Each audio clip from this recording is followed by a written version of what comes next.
Holly should be here any minute now, and so I figured I'd spool this up while we waited on her to show up. She was in at the Capitol today doing fun Capitol stuff, touring around with our two representatives. That would be Bridget Belinder and Nicolene Peck. But so, I don't know if there's much housekeeping to catch on to. Did have our current senator here in Tooele, Emily Buss, scheduled, but she had to reschedule, so that'll be in the works. But we do have a challenger of hers for this upcoming election, Mackenzie Miller, showing up at about 7:30, and he will jump on then. So we look forward to chatting with him, finding out, what makes him tick. But so tonight, couple of subjects we want to talk about. We want to talk about the Nancy Guthrie disappearance. I know Holly's kind of spooled up on that. I know very little about it, but yeah, I'm excited. I'm excited to learn about it. It's kind of a national story. Super well-known individual's mother. It looks like there's some kind of abduction situation and a whole bunch of craziness around that. Trevor Lee put forward a bill to make it so that ivermectin didn't need a prescription to be drawn in the state of Utah.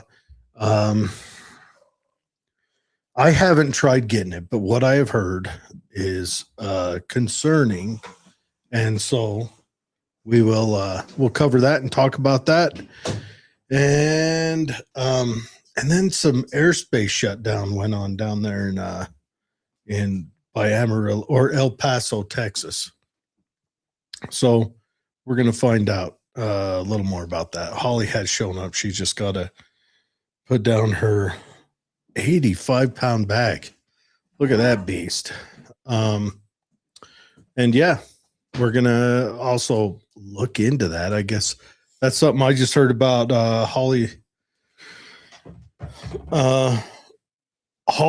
has quite a bit more information than me on that. And she'll definitely be able to give us a little more. But anyways, yeah, that sounds like tonight's fun show. Holly, how you doing? Good. I didn't know that you went on live, and you turned me on to a YouTube that's got my seriously, right?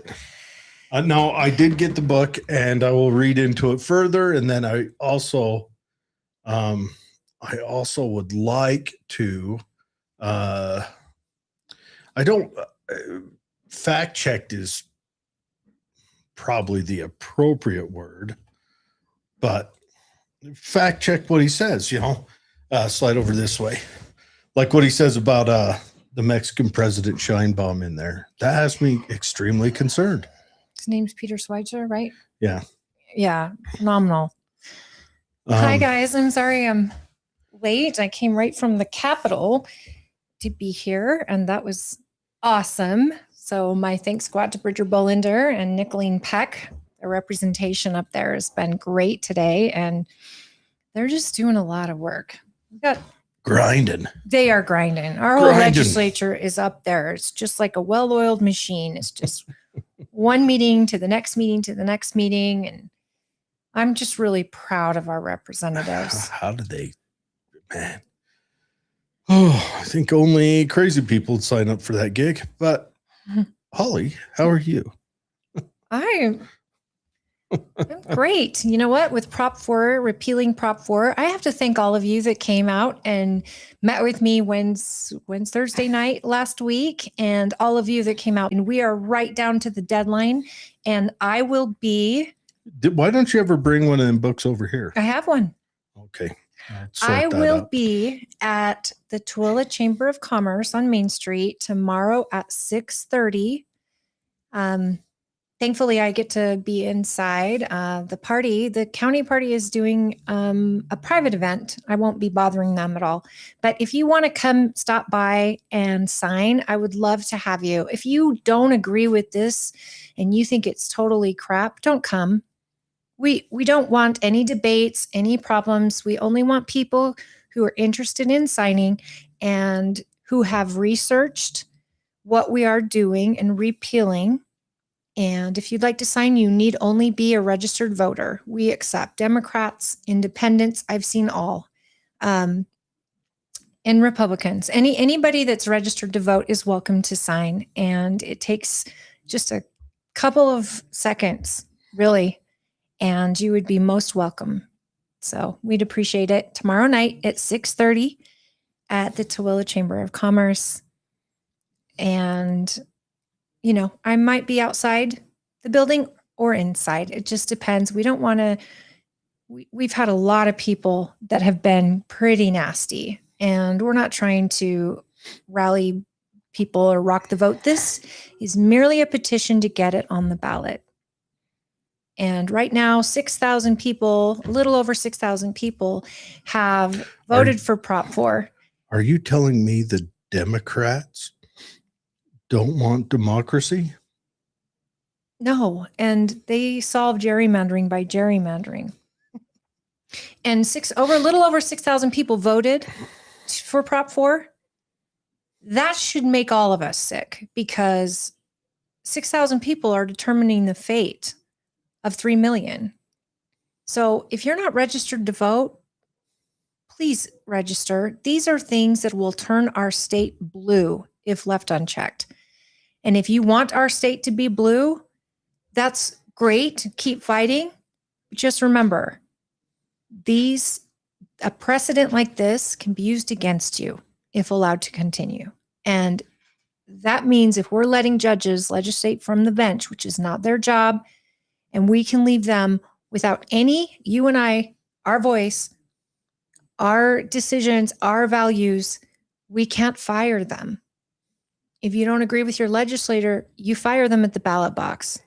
Takes you registering to vote, for one. And for two, get to know the issues and get to know the principles behind these folks and why they're doing what they're doing. And look into Prop 4 and look into who sued the state. Follow the money, folks. Follow where the map came from. It didn't come from our independent committee, and it didn't come from our legislature. It came from an outside source, outside money, and a judge made the decision to uphold it. Actually, the judge made the decision to choose a map they presented. So whether you agree or disagree, we should at least give it to the people to vote on, and hopefully more people will vote this next go round. Because 6,000 people deciding for 3 million is insane. Giving a 25% of our voice, 25% of our voice to a party that is registered at 13% in this state is insane, folks. And lumping us in with Salt Lake City or other cities that don't face the same issues we do, with us being a rural community, we care about water, we care about slow, smart development, we care about energy. These are things we are facing every single day. And Salt Lake City has already faced them. They're already through it. And they're calling us a bedroom community of Salt Lake. Yes, they are. I disagree. People move out here to avoid the politics and the issues of Salt Lake City. They move out here for a change, and we don't want to turn Tooele County into Salt Lake. I don't, and that's why I'm running for office for District 29. I am not going to sit idly by and watch our rural community turn into Salt Lake City. We had an ICE protest this last week. Yeah, I saw that.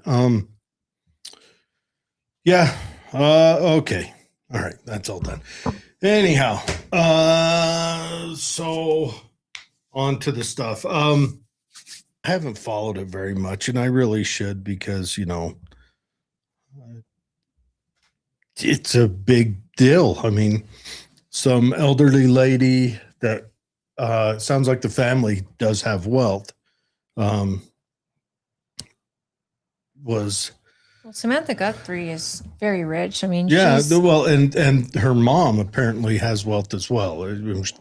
She didn't crawl out of, the gutters to get there, but an elderly lady, from what I know, gets abducted. There's been some ransom note stuff. There's been questioning on the on Nancy's son-in-law, Samantha's brother-in-law.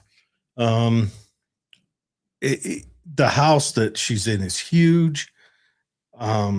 the brother-in-law and sister were the last to see her. Yeah, and I mean, it could be just a random targeting where they go into, where somebody goes into,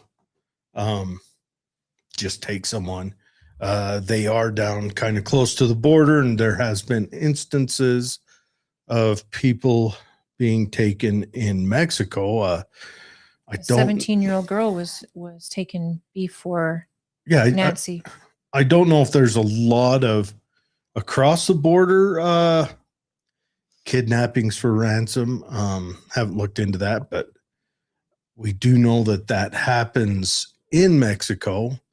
It's not like an everyday event, but we do know it does happen down there. Anywhere where you get where you have like a kind of a fallen government who doesn't have control and or corruption, is a part of the criminal machinations. I mean, I don't want to say that Scheinbaum is the cartel president, but I'll let the Mexicans say that because that's what the Mexicans call her, is the cartel president. So I don't know. She's definitely into something sketchy. Well, how many they had something like 3 presidential candidates murdered in their last election. She's the one that made it through, that didn't get killed. Right. And they had lots of people running for mayor and for their representative, national and local, like county representative. That podcast said 34 people murdered. But that podcast said that many of the people who sit in the government of Mexico live here in the United States. I would. Like, what? Seriously, I'd zoom in. And their whole goal is to reform the boundaries of Mexico and America. Yeah, they want to. Well, let's face it, Mexico's a failed state. They went into civil war in the 1830s, 1850s, somewhere in there, and they've never quite healed from that. And then maybe it has something to do with their border being so close to ours, and then also their government's weird. Again, if you were colonized by the Iberian Peninsula, you're screwed because you didn't learn to stand on your own 2 feet. I mean, the biggest example, and I shouldn't say the Iberian Peninsula, if you were colonized by the Brits, you're in a good place. If you were colonized by the French, a little better, but still a rough place. The Italians, a touch better, but still a rough place. That's when they keep saying colonizers. And then you go, wait a minute, you're not a third world country anymore because of colonizers. Well, not to say that I understand every issue politically in those other countries, but a lot of them are doing well. The biggest example is if you look at Somalia. So the north of Somalia is called Somaliland. It was colonized by the English. And the Horn in the south was colonized by the Italians. And they They came together and made a pact, made one country in 1850, and then made it 20 years and went into civil war. If it is the Road Warrior land, Mad Max Village. Thunderdome? Yes. Well, the good ones. The actual Road Warrior. Thunderdome was American garbage that didn't have enough cars in it. But if you go to the north, they've got Somaliland, which is today thriving, and the South is trying to conquer it. Well, thriving compared to what's around it, but it has a working government and things like that. So what it is the way the Brits managed their colonies was they would come in and they would build up your people so they could manage and run the bureaucracy, so the Brits could sit off and just be mercantile and just kind of get rich off you. Well, guide you into the future. But the Spanish and the Italians, and maybe it's a Catholic thing, I don't know, but they would make it so that the native population didn't mature. The native population would remain serfs. Did they use abortion and birth control and all that? That's a modern thing. Well, did they use vaccines? We're talking like 16. Like, how did they make sure did they kill people? Oh, yeah. Wow. They killed people, but they would come and set up. All of them would colonize. They'd come into, in the Americas, it was Stone Age people. In India, it was a busted apart kind of caste system people. In Africa, it was Stone Age people. And they would say, look, they would bring them new stuff. They would bring them parts of civilization.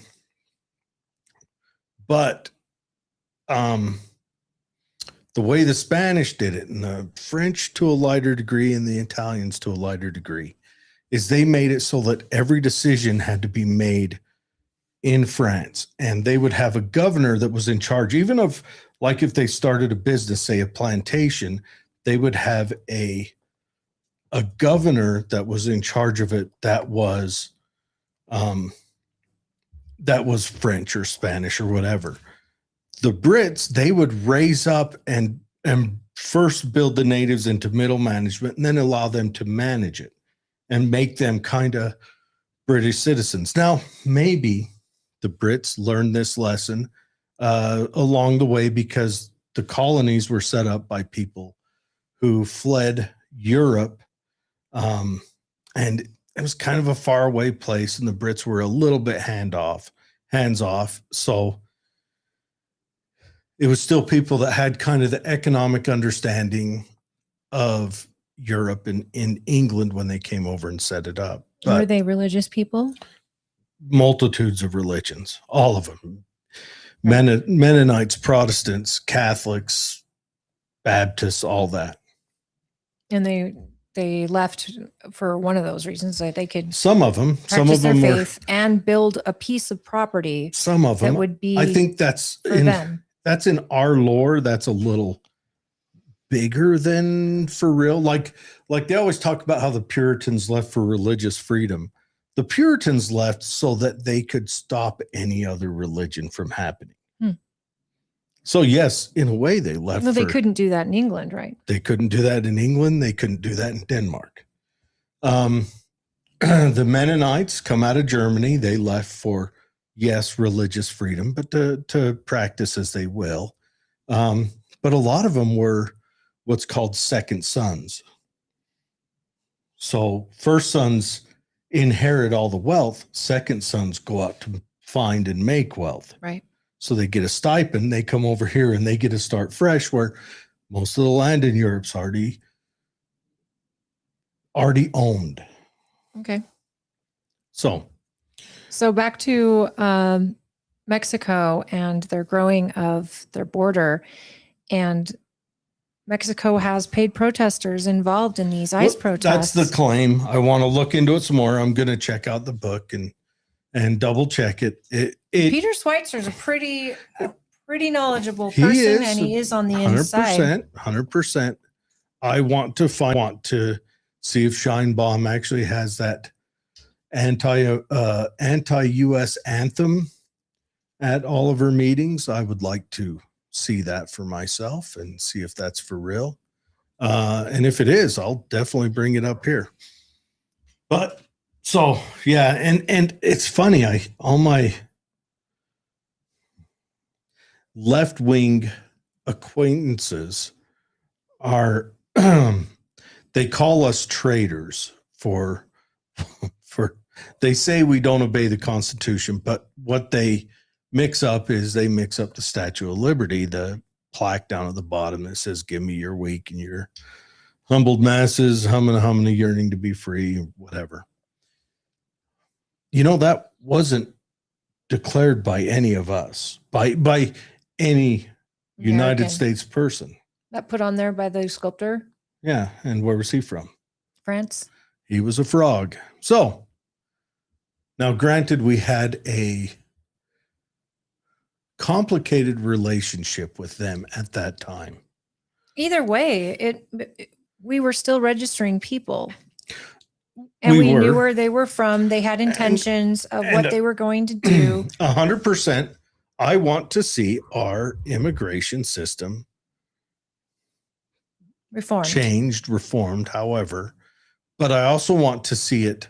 We've got to do it along with restrictions on welfare. We can't have people come here to live off the goodness of the hearts of everyone else.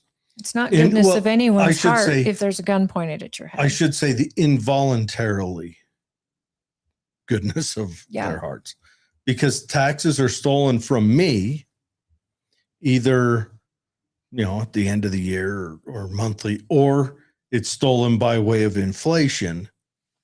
And then some of that is peeled off and given to them. We can't have that.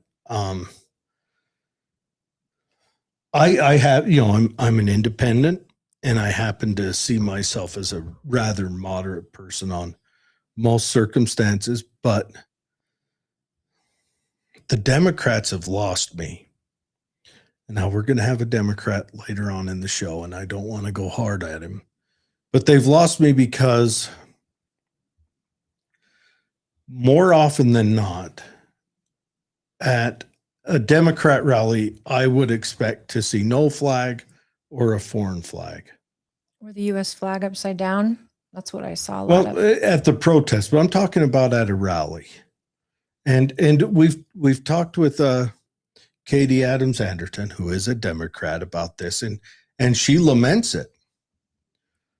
She laments that. She also laments how the Democrat Party, and even if you go through the Democrat Party's who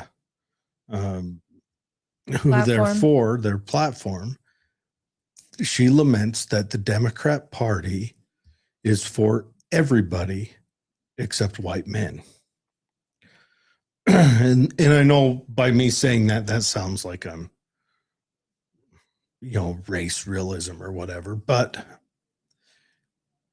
if you look at a platform and it declares we're for this, I think it's like 19 things, but everything is covered. Every group is covered except one.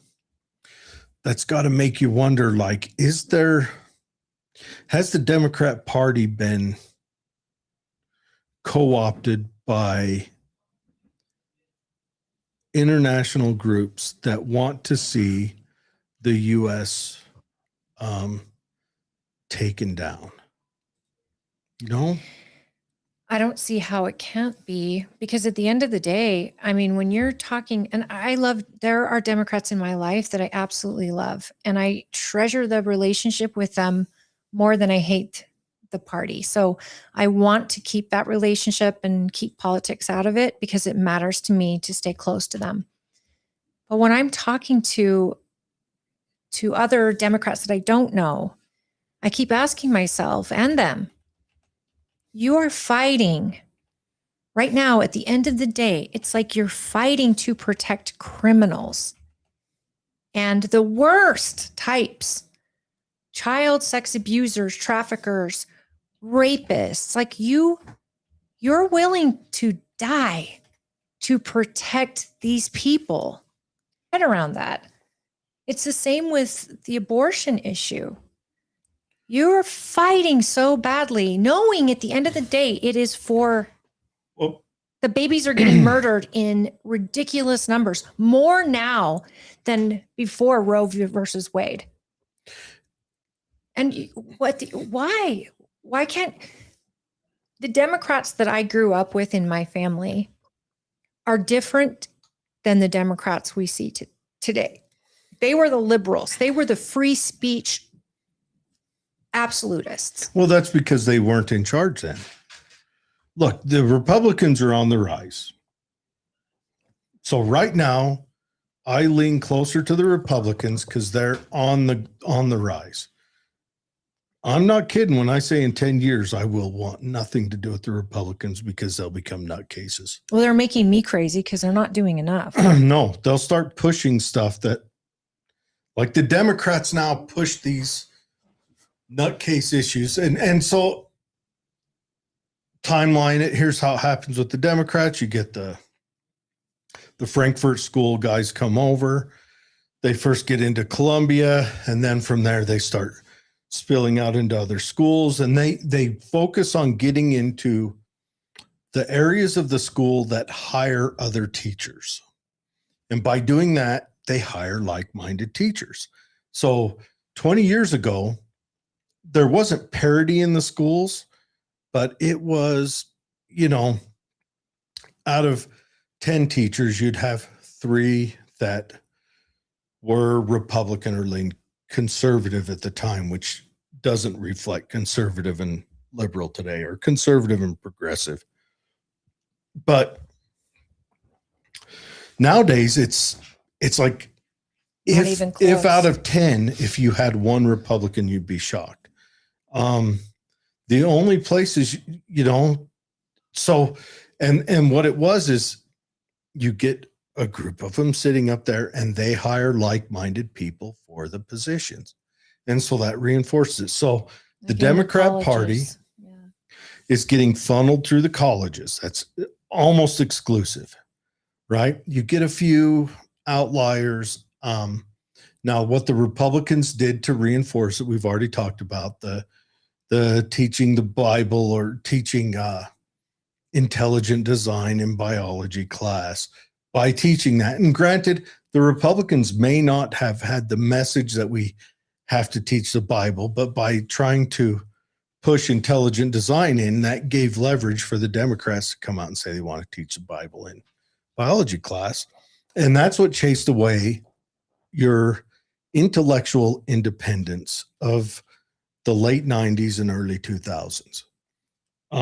Tipper Gore. I thought that was pushed out in the 80s, where they wouldn't allow prayer in school. It was in 2005. The prayer in school, that's a kind of a different story in itself. Is that the 70s? Yeah, that kicked off in the 70s and really got momentum in the 80s. But when that happened, when they had it went all the way to the Supreme Court and got defeated in the Supreme Court. But that chased away your independent intellectuals. So like right now, people who, under any other circumstance, are vocally opposed to most of the stuff the Democrats fight for, still maintain fealty to the Democrat Party, because in their formidable years in the early 2000s, that's when the Republicans went kooky. And so you got your guys like Bill Maher and probably Sam Harris. And if Christopher Hitchens was still alive, he would probably be in the same boat. Christopher Hitchens had his worst enemy ever was Hillary Clinton. He hated her with a passion. I don't know who that is. Can you tell us who that is? Christopher Hitchens was, he wrote for Vanity Fair. He was a writer and a speech giver, mostly atheist stuff, but a lot on a little bit of history on the troubles in Ireland, a little bit of history on, certain things like that. But an intellectual guy, Peter Hitchens' brother, actually, Peter Hitchens is a British conservative intellectual. About how it goes through the colleges. Those colleges get to determine who gets to graduate in those fields, and that breeding ground, not just for teachers, but for journalists. Well, and also journalists are special class. Journalists almost nowadays are exclusively from wealthy families.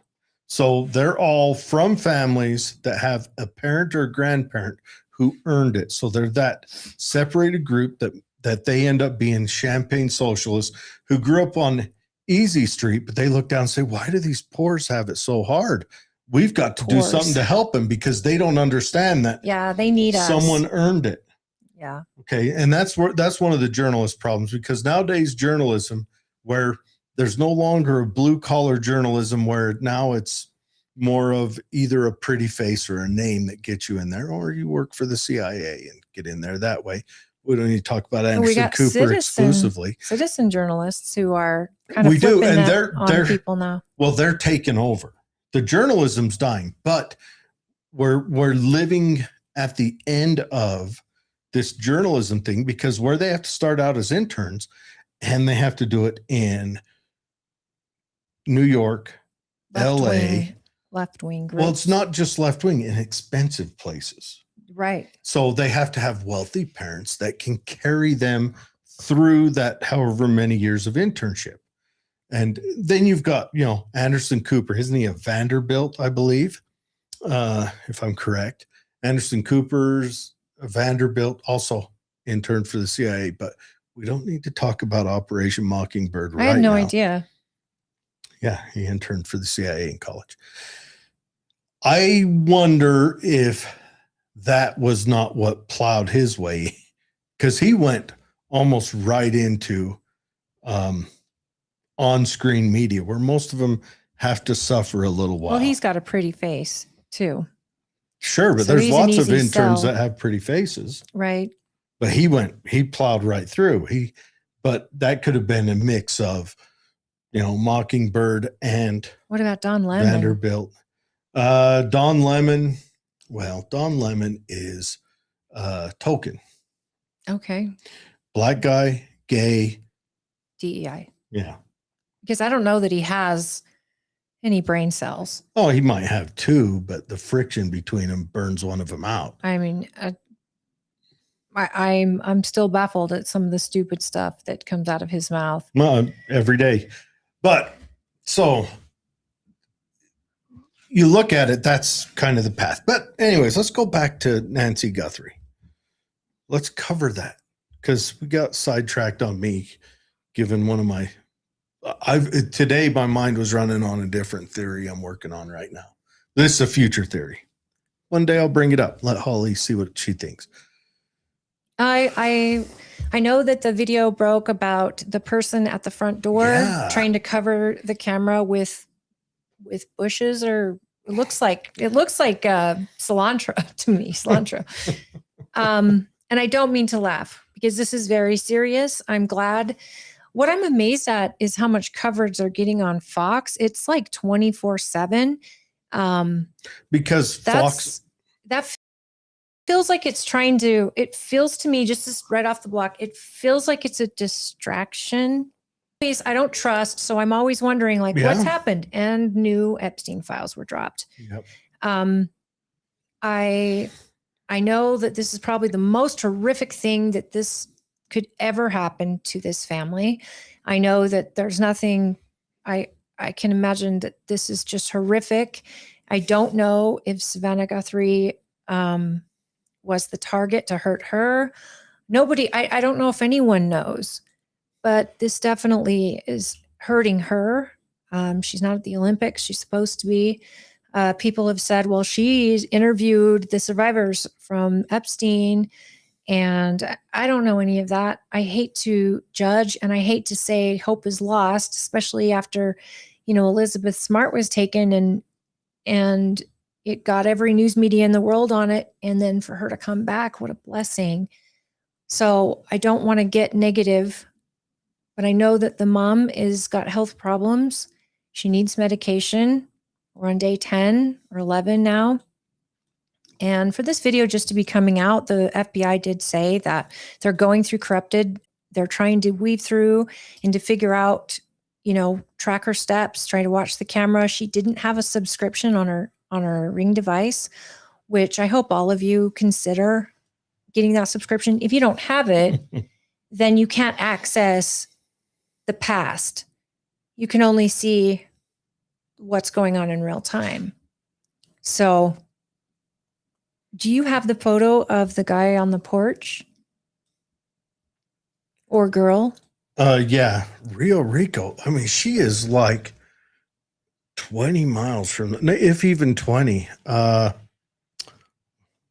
the border? 6 or 7 miles from the border. 6, 7. Oh, yeah. I don't either. Yeah. I mean, we're talking 10 kilometers from the border. I used to drive down through there all the time when I went and visited my brother.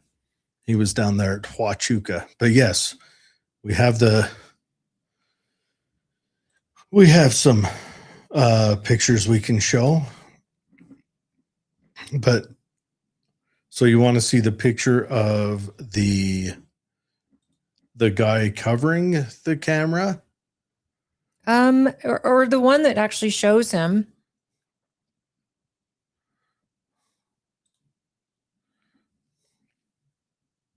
Yeah, it's pretty I don't know, it's sad. She has a pacemaker, if I remember. Is that correct? Yes, she has a So that's pacemaker heavy that right communicates with her phone. And it dropped communication that night, but that doesn't necessarily mean that it stopped. I think it's just it wasn't in the range of her phone. So here's the pictures. see, I think it looks like a man. Oh yeah. People are saying it's a female or could be. Oh, it could be. I mean, it's a 50-50, right? Obviously, what I'm wondering is, did this person, because it looked like they were looking for the key in the video I saw, either under the mat or something. And is this person, did this ring go off before her abduction? Was this something she saw on her Ring camera from her home? Did she even notice that it went off? I'm not sure about the timeline. I did see a citizen journalist was doing a live broadcast, and one of their viewers had pizza delivered to the crime scene. So that has the FBI all tore up. Come on, how stupid are people? Look, there are trolls everywhere. Hi, Sherry. How are you? But yeah, there are trolls everywhere. Sure love you. I don't know.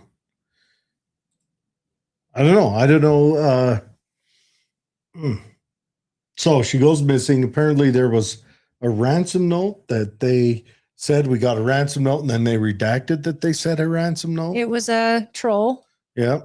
And they've asked for $6 million in Bitcoin.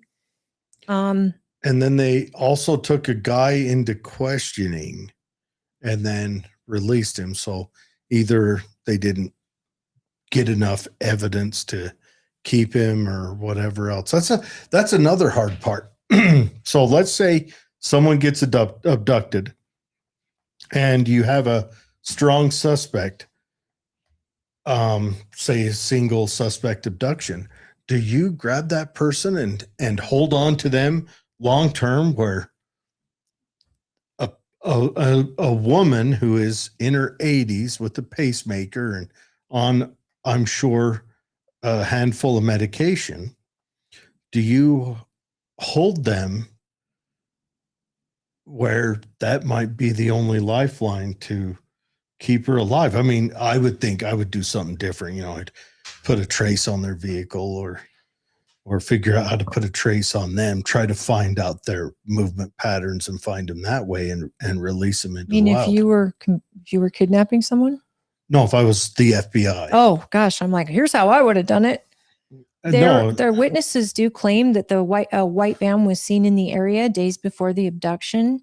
So I think that's a lead that the FBI has been running down. I don't watch Fox News. The media that we have fed to us through cable or whatever. I try to just kind of listen to blurps here and there and see what they're saying, and then try to do research and read local news as well. This one concerns me. So disconnected at 1:47, indicating that she was taken from her home 41 minutes later. What concerns me about that is, what if they just went to a rich person's home to try to, burgle money, and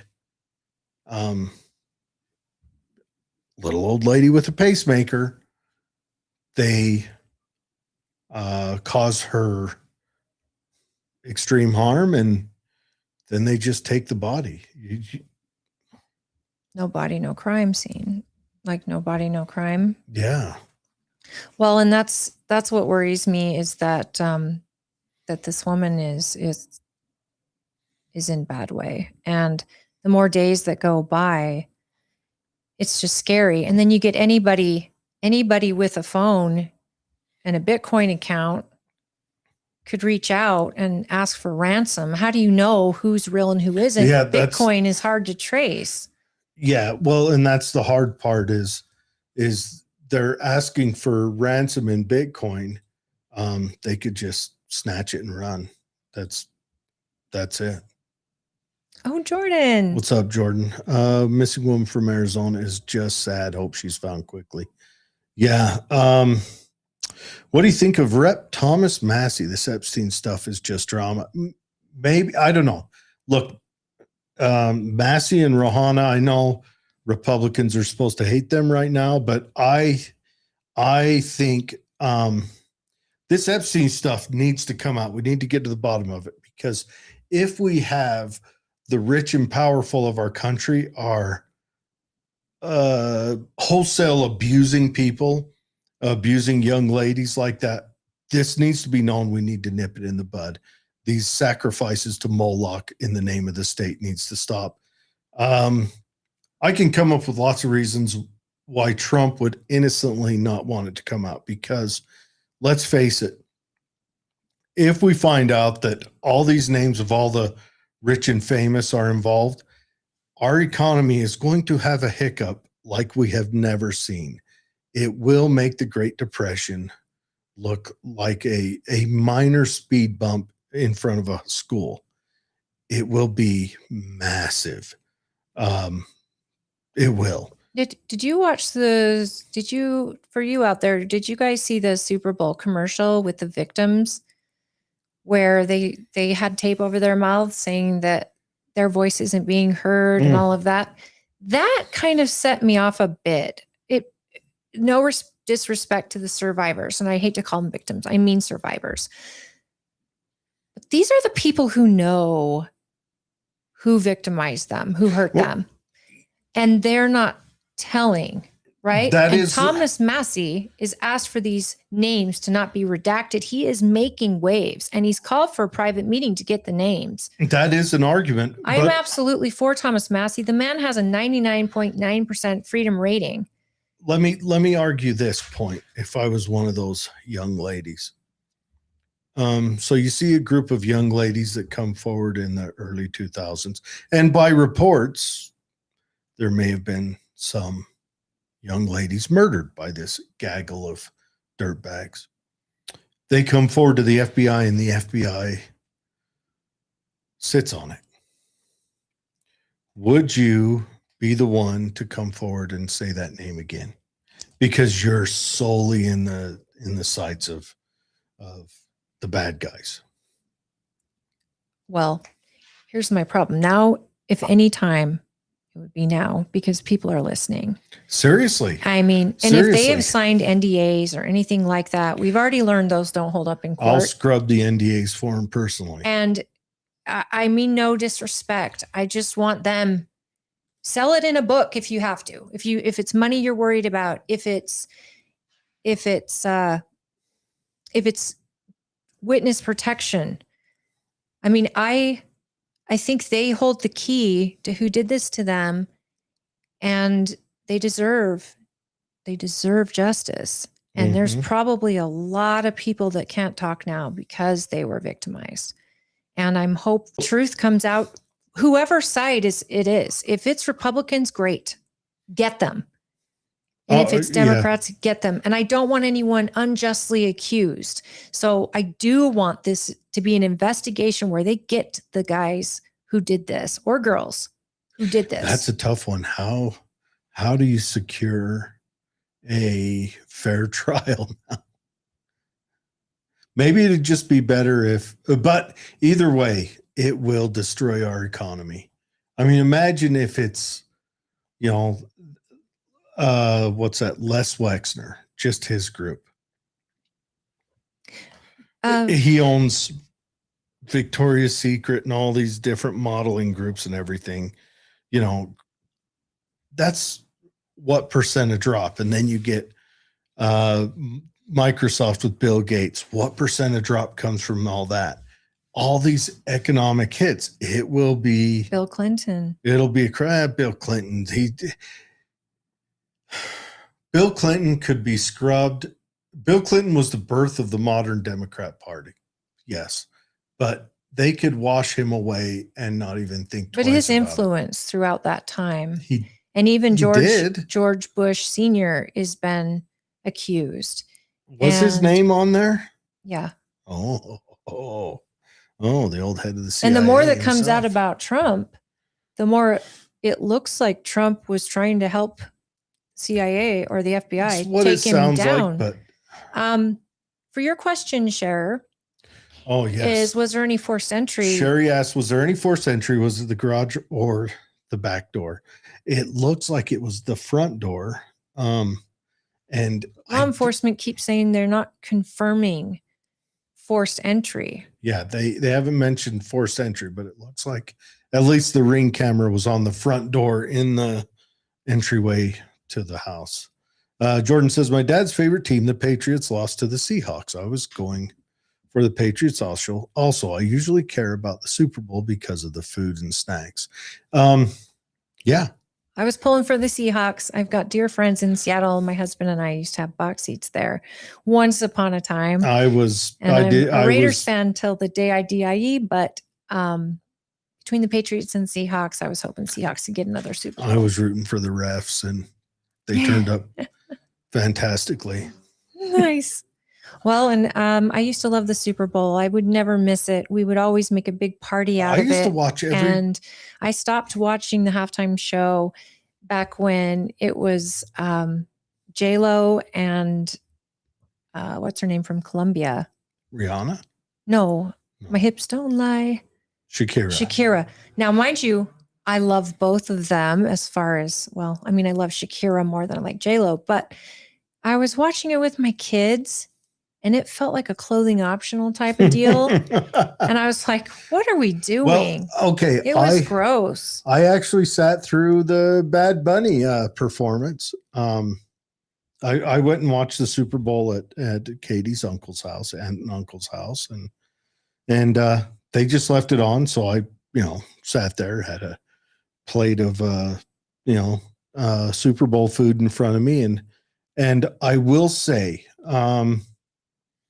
I didn't know a word he said the whole time. They should have captioned his lyrics, because that would have been fine. The lyrics are gross. I don't know. He's not really a singer. I think they call it trap music. So he's not really a singer. He's kind of like I don't know. He talks a little bit, and then once in a while, like rap meets Lady Gaga, she came on and sung, and then Ricky Martin came and sung. They had a wedding during the thing. That was pretty cool. And I turned to Turning Point, and I watched Kid Rock and those other artists, and I thoroughly enjoyed it. I thought about doing that, but I was like, I'm here. It's already on. But didn't you think the sugar cane with people was pretty cool. I want to say, I think the production was great. I think the production of the thing was great. It kind of told a story. Someone explained it to me that it was a story about Puerto Rico and losing power and kind of what Puerto Rico's known for, the sugar cane and the street vendors and all this stuff. It showed the family and the celebrations. There's the people of Puerto Rico, endless celebrations, and their families get together and celebrate weddings. And it was good. It now, that was cool. We are in a modern age, so you're gonna have what you have. Do I think that the selection of Bad Bunny was for political purposes? 1000%. It was completely political. They didn't pick him for any other reason than as a poke in the eye. I don't know though, because Bad Bunny is got the #1 Spotify. Sure. He even beats Taylor Swift. Doesn't matter. But yes, I agree. Completely political. It was a political selection. From what I understand, Jay-Z is in charge of who gets selected. And that was a deal that was made. And he's in charge for another like 3 or 4 years. And Jay-Z is good buddies with Obama and knee deep in the Democrat Party. I'll bet if you dug into the Democrat Party, he carries a lot of sway there. So I do believe it was completely political. It was a sign of the times. It's kind of like this ICE thing. It's like the ICE thing. I feel like the Republicans or Trump specifically, this administration is being baited into hazard with that. And so I'm torn on it. I'm torn on, like, they're mad about ICE showing up here in Salt Lake, but Salt Lake's not a sanctuary city. No. So Utah, if they get an illegal that has an order to deport, they call ICE. ICE takes them and they leave. At the jail or the court. And it's rather civilized. Yes. But then you get these sanctuary cities where Democrats are trying to bring in illegals. Now, the reason Salt Lake would probably love to do that. But the reason Salt Lake can't do that is because Salt Lake is still a small population in an extremely rural state that will force overruling through legislation. And the governor has taken a stand and said, we are not a sanctuary state. Yep. And, and I mean, they will cooperate with turning people over to ICE. Yes. And so I think even Rosie would like to do that, but she doesn't have that ability or that power. And she's the sheriff of Salt Lake. Yeah. And so. But it keeps people safe. But they're not casting a net out into neighborhoods chasing these criminal aliens. They're going to where they are. They've been found guilty and they've faced a jury and everything. And they go to the jails, to the prison, to the courts and pick these folks up rather than going out to search for them in the neighborhoods, which is exactly how it should work, folks. We don't want them casting a big net out there. They're not after somebody who overstayed their visa and is living a good, clean life. Believe me, I want our ICE individuals to be wearing khakis and windbreakers. I think just like the FBI does, I want them in suits.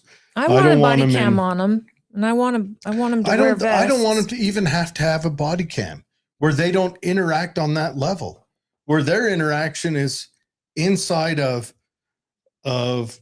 the county jail or I think for their safety, the state prison. They come in and they say, we're handing off this person. Does the FBI need to wear them? No, because the FBI doesn't generally go out and interact with the public on a force on force basis.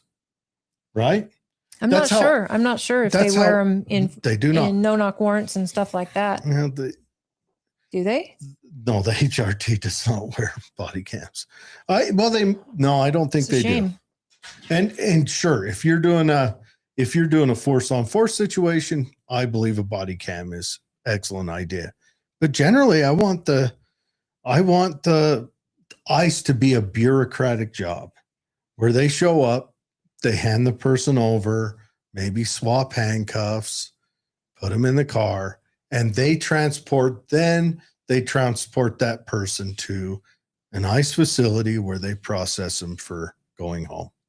Yes, FBI agents are required to wear and activate body-worn cameras during All right, pre-planned so- arrests, service or search warrants, and raids. Yeah, but the FBI rarely does Right. those. I want ICE to never have to do those. I want the local police to be that group that does I agree. the possibly violent interaction.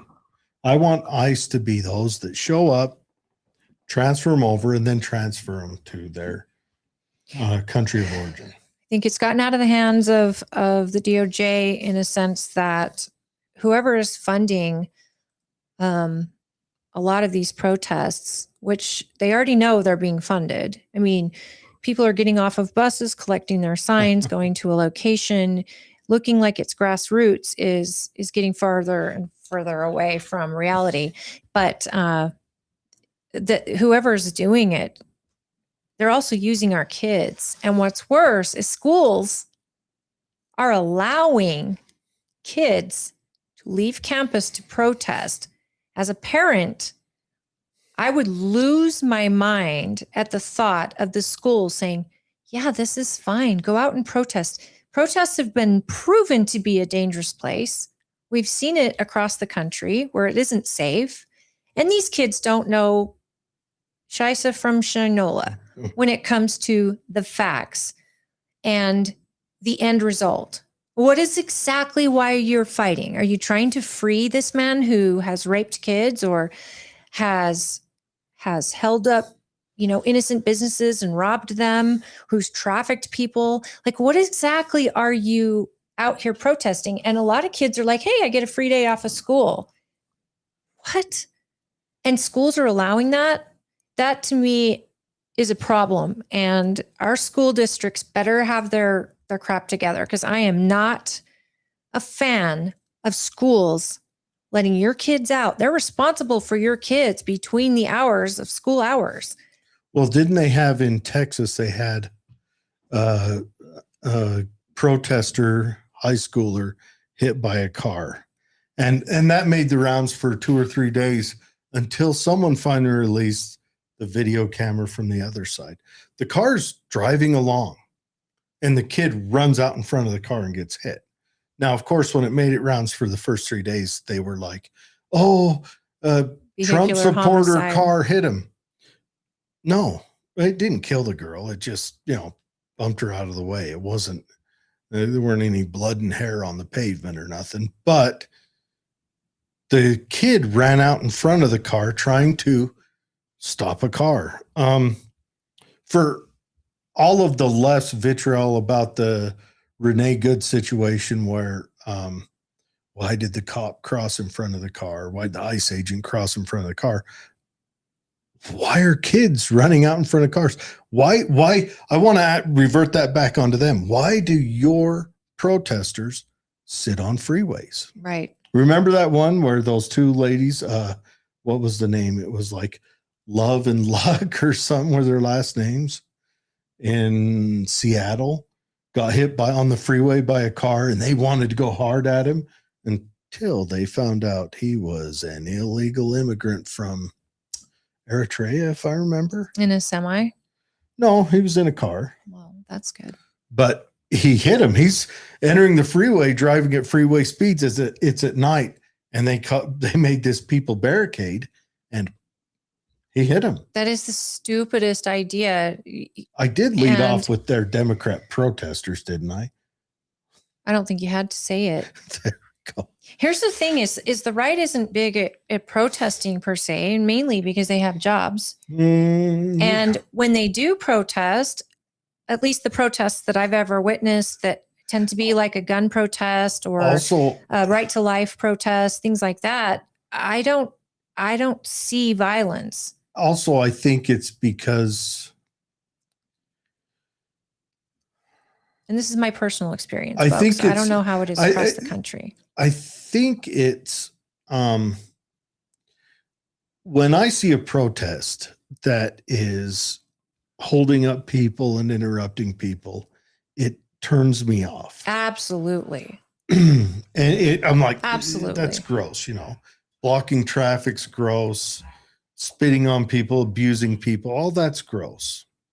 Now, there is also the psychology of the group out of dominance and the group in dominance.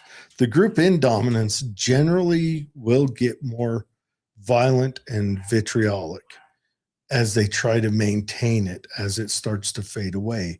And the group out of dominance, not just one, will act more proper, but two, because it's a psychological thing, but two, it's also more effective. Absolutely. I mean, look at the civil rights movement. It's more effective on the peaceful side. Gandhi kind of speaks to that quite a bit too. Do you know what's alarming is that eventually people are going to stop tolerating this bullying, this assault, this holding up freeways, and literally trying to scare people or pull them out of their cars or semis. Eventually, it's going to get the wrong person, and they're going to fight back, citizen on citizen. Well, that's already happened a few times. Yes, but it'll happen on a large scale. And then we're dealing with a potential civil war. And I know people think that is fear mongering. It's fear for sure, because I have people approaching me angrily about my petition. I didn't invite them to come. I'm not asking them or forcing them to sign it. I'm not even lying or trying to falsely get their signature. I'm just there to get something on the ballot. I'm following the Constitution and I'm doing what I can. But they come out and they're vicious, and they're vicious to people that are there to sign. What happens when they get the wrong person and end up getting hurt, and a mob forms around them because they think they're the dominant voice in this country? They think they are the majority. I would argue that's already happening. It is happening, and the scale is only going to grow between when people get done and they get tired and they stand up for themselves. How can you stay in Minneapolis? That seems to be the kickoff boiling point for all this. I mean, you're got making Seattle, too much money off the taxpayers. Seattle is a nutcase place. I mean, I would live in Seattle if first you let me raise it to the ground. That's the only way. What does that mean, raise it to the ground? That means level the place. Oh, I see. Because it's people. I love Seattle. Oh, sure. But they are the state of, was it Chaz? Yes, they're lunatics. But Minneapolis seems to be in the same boat. They're all lunatics. And whenever you look, find me a Democrat city that's not a failed city. Find me one. Do you notice what fools we are to be protesting and drawing all the attention away from an active fraud investigation? It feels like Minneapolis became the center hub against ICE because there was a fraud investigation going on to preserve your tax dollars. Not just Minneapolis, but the entire country's taxpayers are getting ripped off by electeds in this state. And the mere thought of it, the mere just exposure of it, do you not realize that it was like a purposeful distraction? Hey, you guys got to protest. We got ICE in the streets.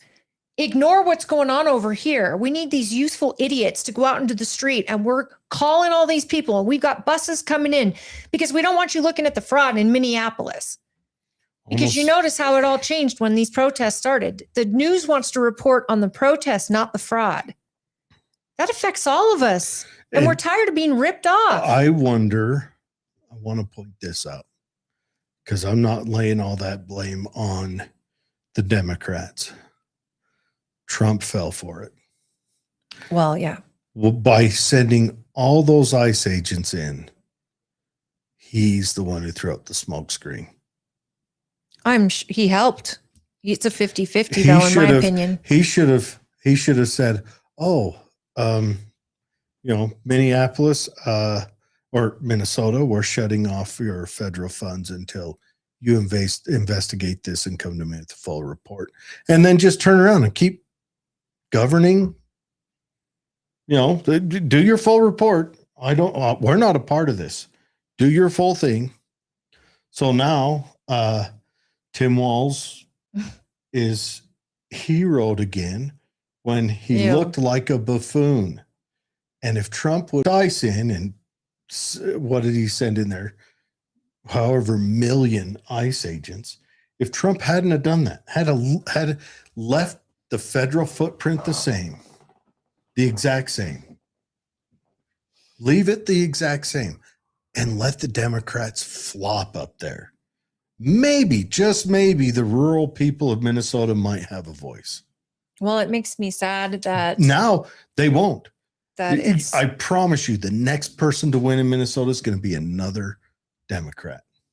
Yeah, because they're martyring the party. Had Trump left it alone, there's probably a chance you might have got a Republican out of the deal. I don't know. I mean, here's the thing. When you've got the voices of the people asking the federal government to come in, I know that there were people publicly asking for ICE because they took a stand against the federal government, saying, we are not giving you our criminal aliens. That's when you tell the people, hey, fix it. We're not sending more ICE in. You know how to make this happen. Vote in, not him. Yeah. Well, it got him out of the race. Right? Have a recall election. Well, he got out of the race before ICE ever went in there. Yeah. When the fraud accusations came up. Yeah. But which tells me it was working. Trump should have said, oh, really? Okay. We're going to shut off federal funding to Minneapolis for all these food programs and whatever else. We're shutting that off. Moratorium. Let's just figure out what's going on. And when you guys come back with a full report and a clean bill of health, then we'll look at what we open back up. And then he should also say, you know what? We need to shut off all these food programs right now until the states that are receiving them come to me with a clean bill of health. Yeah. California is being looked at now. California, Illinois, New York, all of them. Just say, hey, look, sorry, the feds can't support this right now. We can't support it if the taxpayers are being embezzled from. We can't support it. Every state should have a DOJ department that goes through every single dollar that is going out into the populace and see what businesses are what. I mean, when you have more home healthcare businesses than you have anything else, mm-hmm. and they're all in the same. And when they all get started street, up, and they all, some of them are in the very same,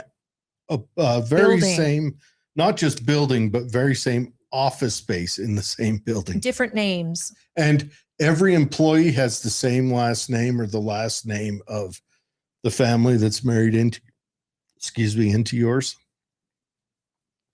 We have been played, people.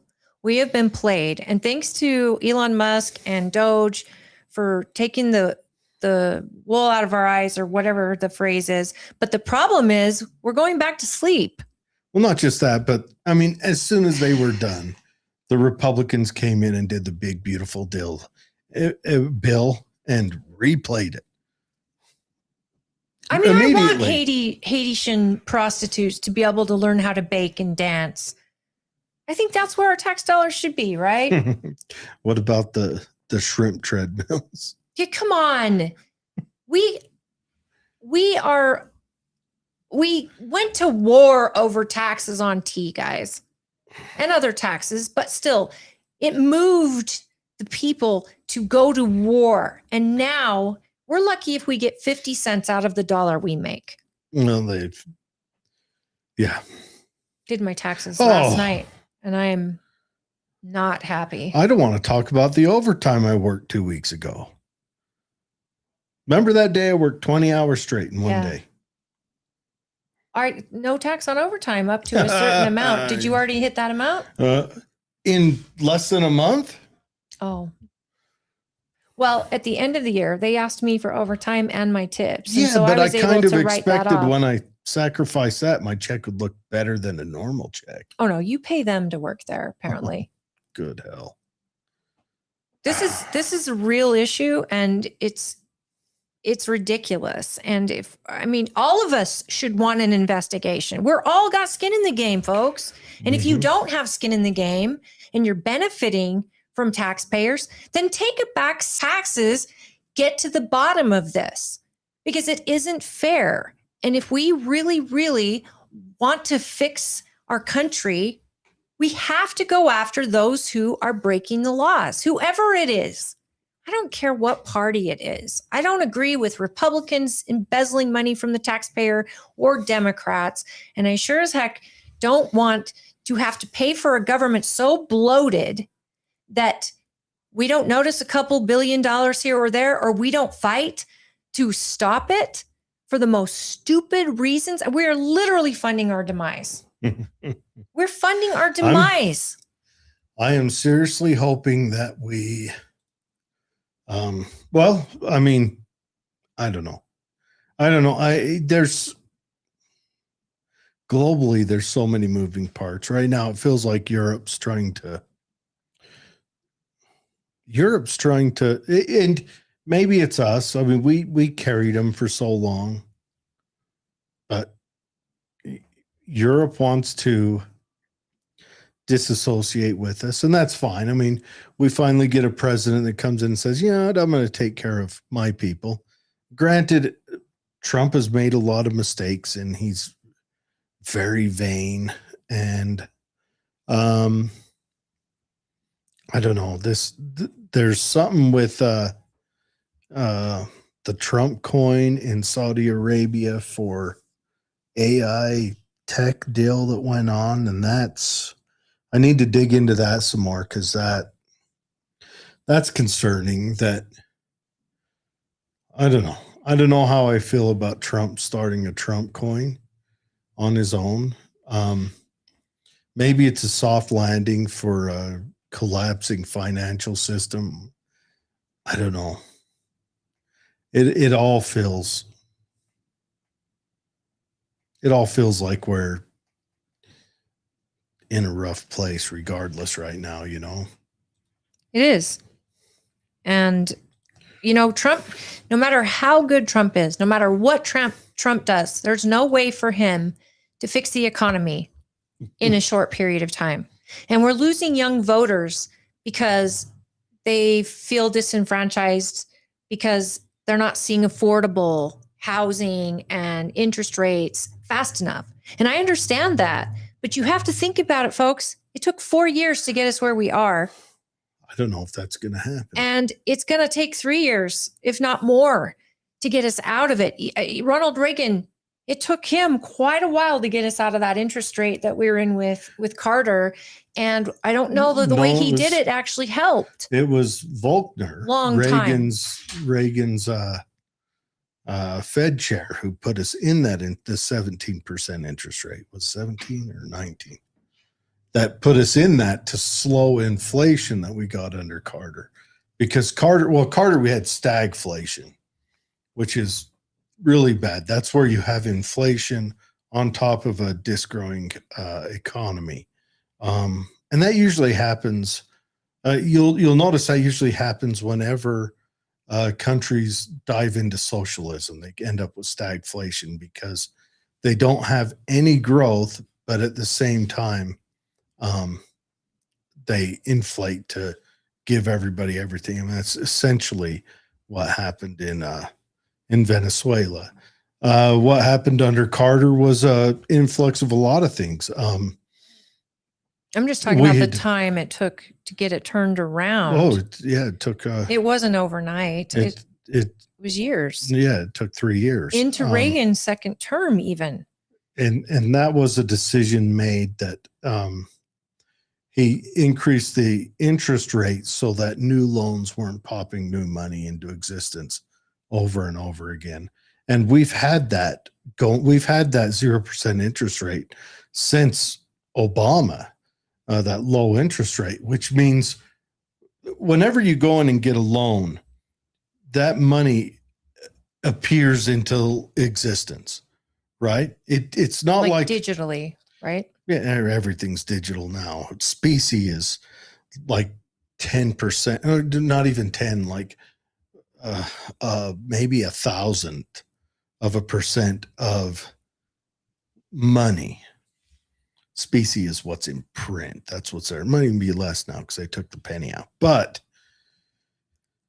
so every time that loan made money, made currency pop into existence. It's just kind of how it has to be.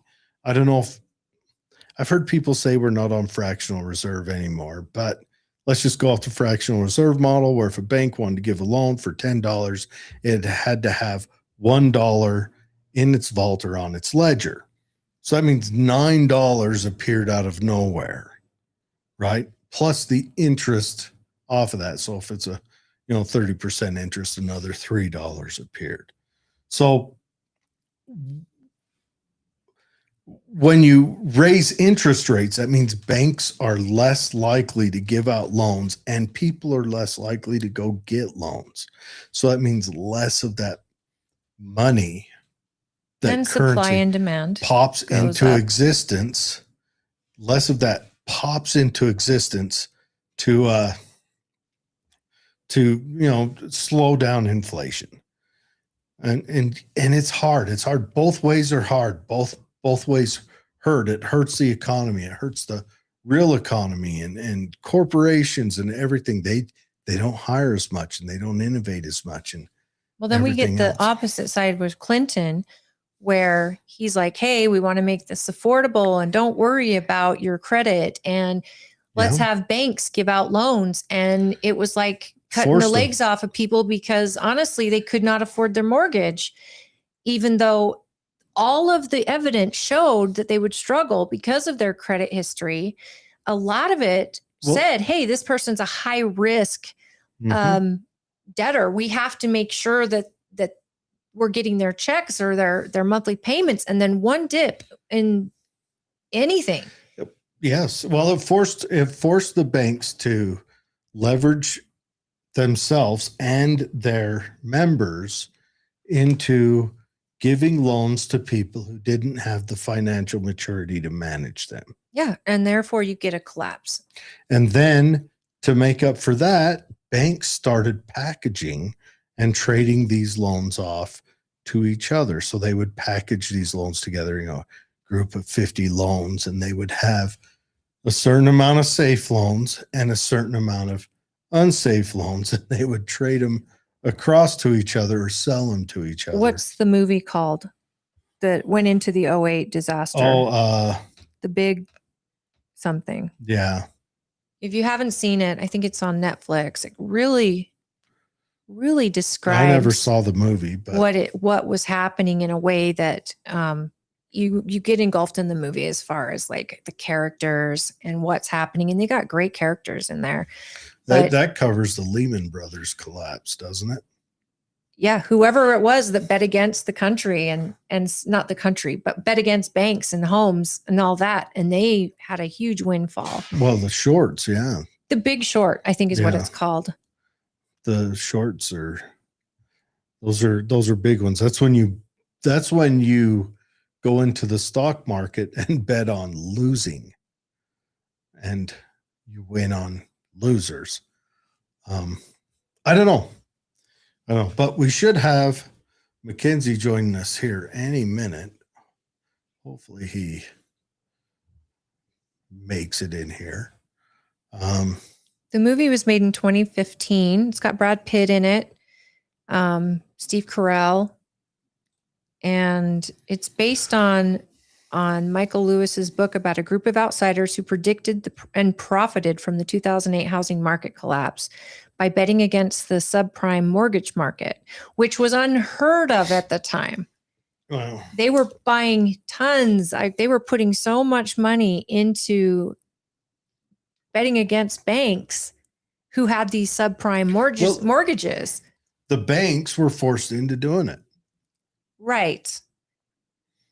And I believe it might be on Netflix. It's called The Big Short. So check it out if you're interested in that. And there's no, I mean, if when you make housing so easy for people, you also get into a dangerous situation, because people that don't have a good record as far as good credit goes and establishing that they can pay their bills, and they do, that they prioritize their bills, those folks, if they even get behind a little bit, it's like, great, you have a home now and you've got home ownership, but you can't maintain it. And then Big Rock come in, or BlackRock, is it BlackRock? They come in and buy all these Vanguard. Residential houses, and then they sell them for exuberant amount of money, which changes the entire housing market in that area.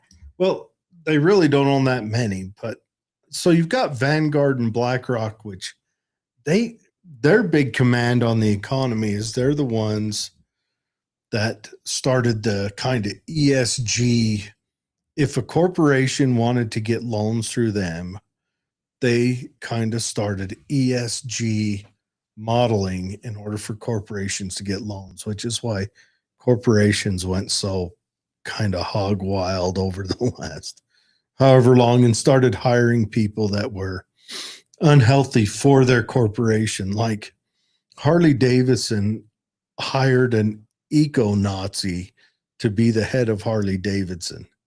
And his plan was to make Harley Davidson into an electric motorcycle company. Harley Davidson has since corrected themselves. John Deere. Can you imagine turning your hog into a electric?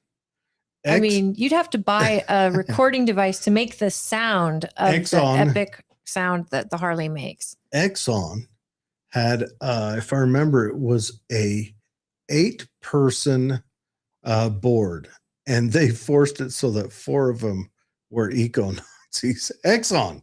What is an eco-Nazi? The green? Yeah. The Tomb Bears freaking heroes. You see a lot of California wants to tax people by the mile because they're not making any money on gas in California anymore. So they want to tax electric car owners for miles used. And what's so crazy is people are fighting back, and they're saying, wait a minute, you told us not just that to buy electric. California's about to eat a big old bowl of shit. California has lost 2 of their refineries. They lost Zuckerberg too. They lost 2 of their oil refineries. Now, California takes a special blend of gasoline. The only other place that makes it is Seattle, and Seattle uses all of what they make. So California is out trying to shop around for people to make it, but they taxed and regulated 2 of their, I think 6 refineries out of existence. It doesn't surprise me. Now, when you look at this, I know you're like, oh, well, they still have 4. Everyone needs to picture this as a household. Every time you look at state economics, look at it as a household. So if you have $6 to your household and you take away 2 of it, how is your household? If you have 6 apples for your household and 2 of them disappear, how healthy is your household? So they just lost about, what would that make? About 40% of their, or not 40. It'd be about 30.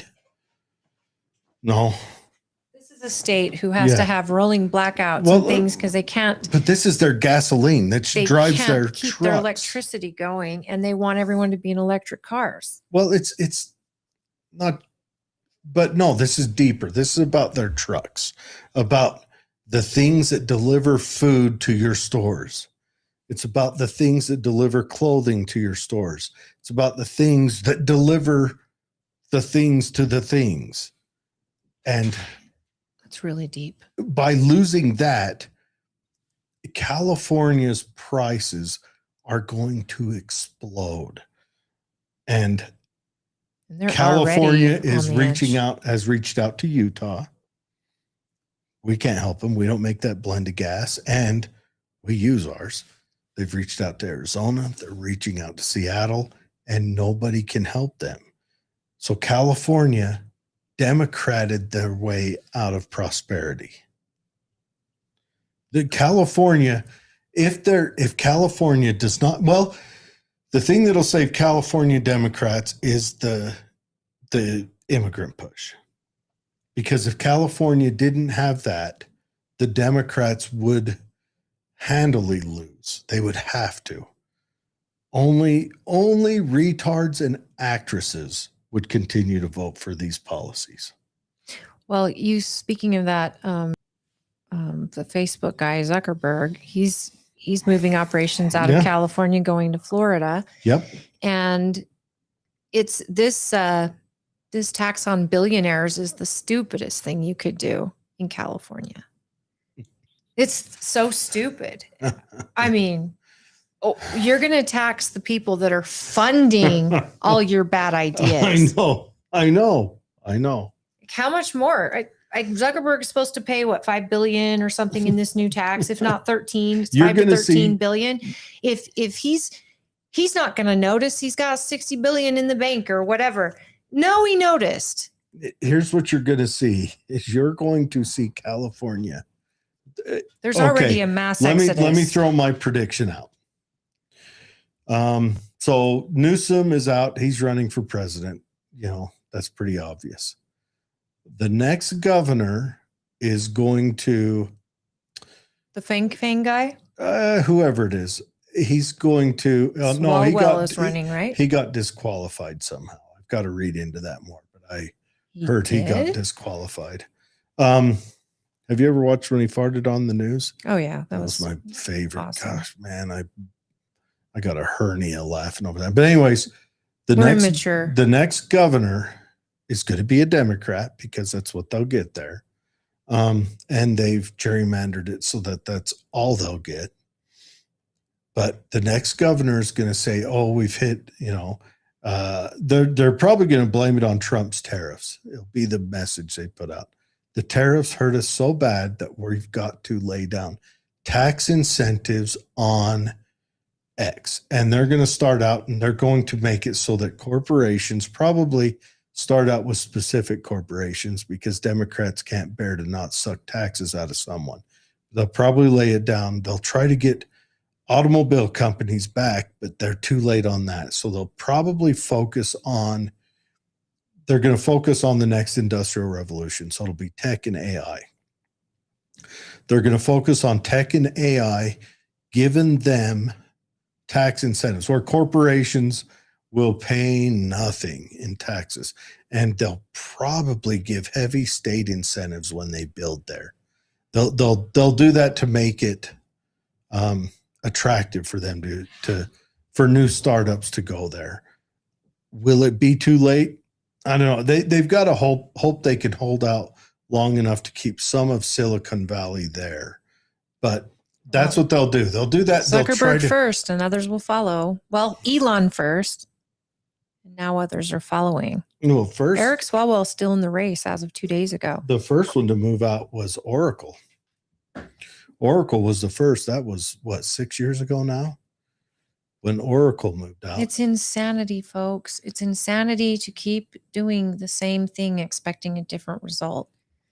California is a gorgeous state. It's a beloved state of so many people, but the policies there have driven so many out already. Well, what they did is they went hyper liberal. So California drew in a particular class. So it drew in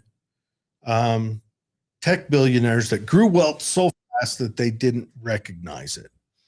Well, we got Mackenzie on now. Let's just go on and chat with Mackenzie. All right, Mackenzie. Hi, Mackenzie. Welcome. Hi, can you guys hear me? Yes. Let me give a quick announcement real quick. Okay, everyone, this is Mackenzie Miller. He is a Navy veteran, a working parent, and a data analyst running for the Utah State Senate. He entered politics after organizing working parents in response to the sudden closure of county-ran childcare centers, and they now focus on practical solutions, government accountability, and long-term planning that puts Utah's families first. Thank you. Thank All you for right. your service, Mackenzie. Yeah, what'd you do in the Navy? A lot of stuff I can't tell you, actually. I can tell you that I fixed electronics on submarines. Okay. Cool. All right. So you were an underwater Navy man who slept in the hot box. Yeah. Okay. Enough said. Well, no, that's great. I'm an Army veteran myself. Nice. What'd you do? I was a truck driver. Okay. Nothing top secret at all. Oh, well, you were an MP also. I did that a little bit, but Yeah. most of the time was truck driver. But give us your spill. You're running as a Democrat. Yep. Okay, so right now we've got a forward party incumbent, Emily Buss, who took over for Dan Thatcher when he gave up his seat. So tell us about your run. What's your campaign like? What are you thinking? Right now, campaign super bare bones. I do everything on my own. It's pretty easy though. My job, I do a lot of digging around in Excel spreadsheets, and most of this stuff is just data. It's in a spreadsheet once you get it. So That's me being jealous. I'm fine with it. It's fine to pitter patter around with it and chop up data, and that's part of what I do now.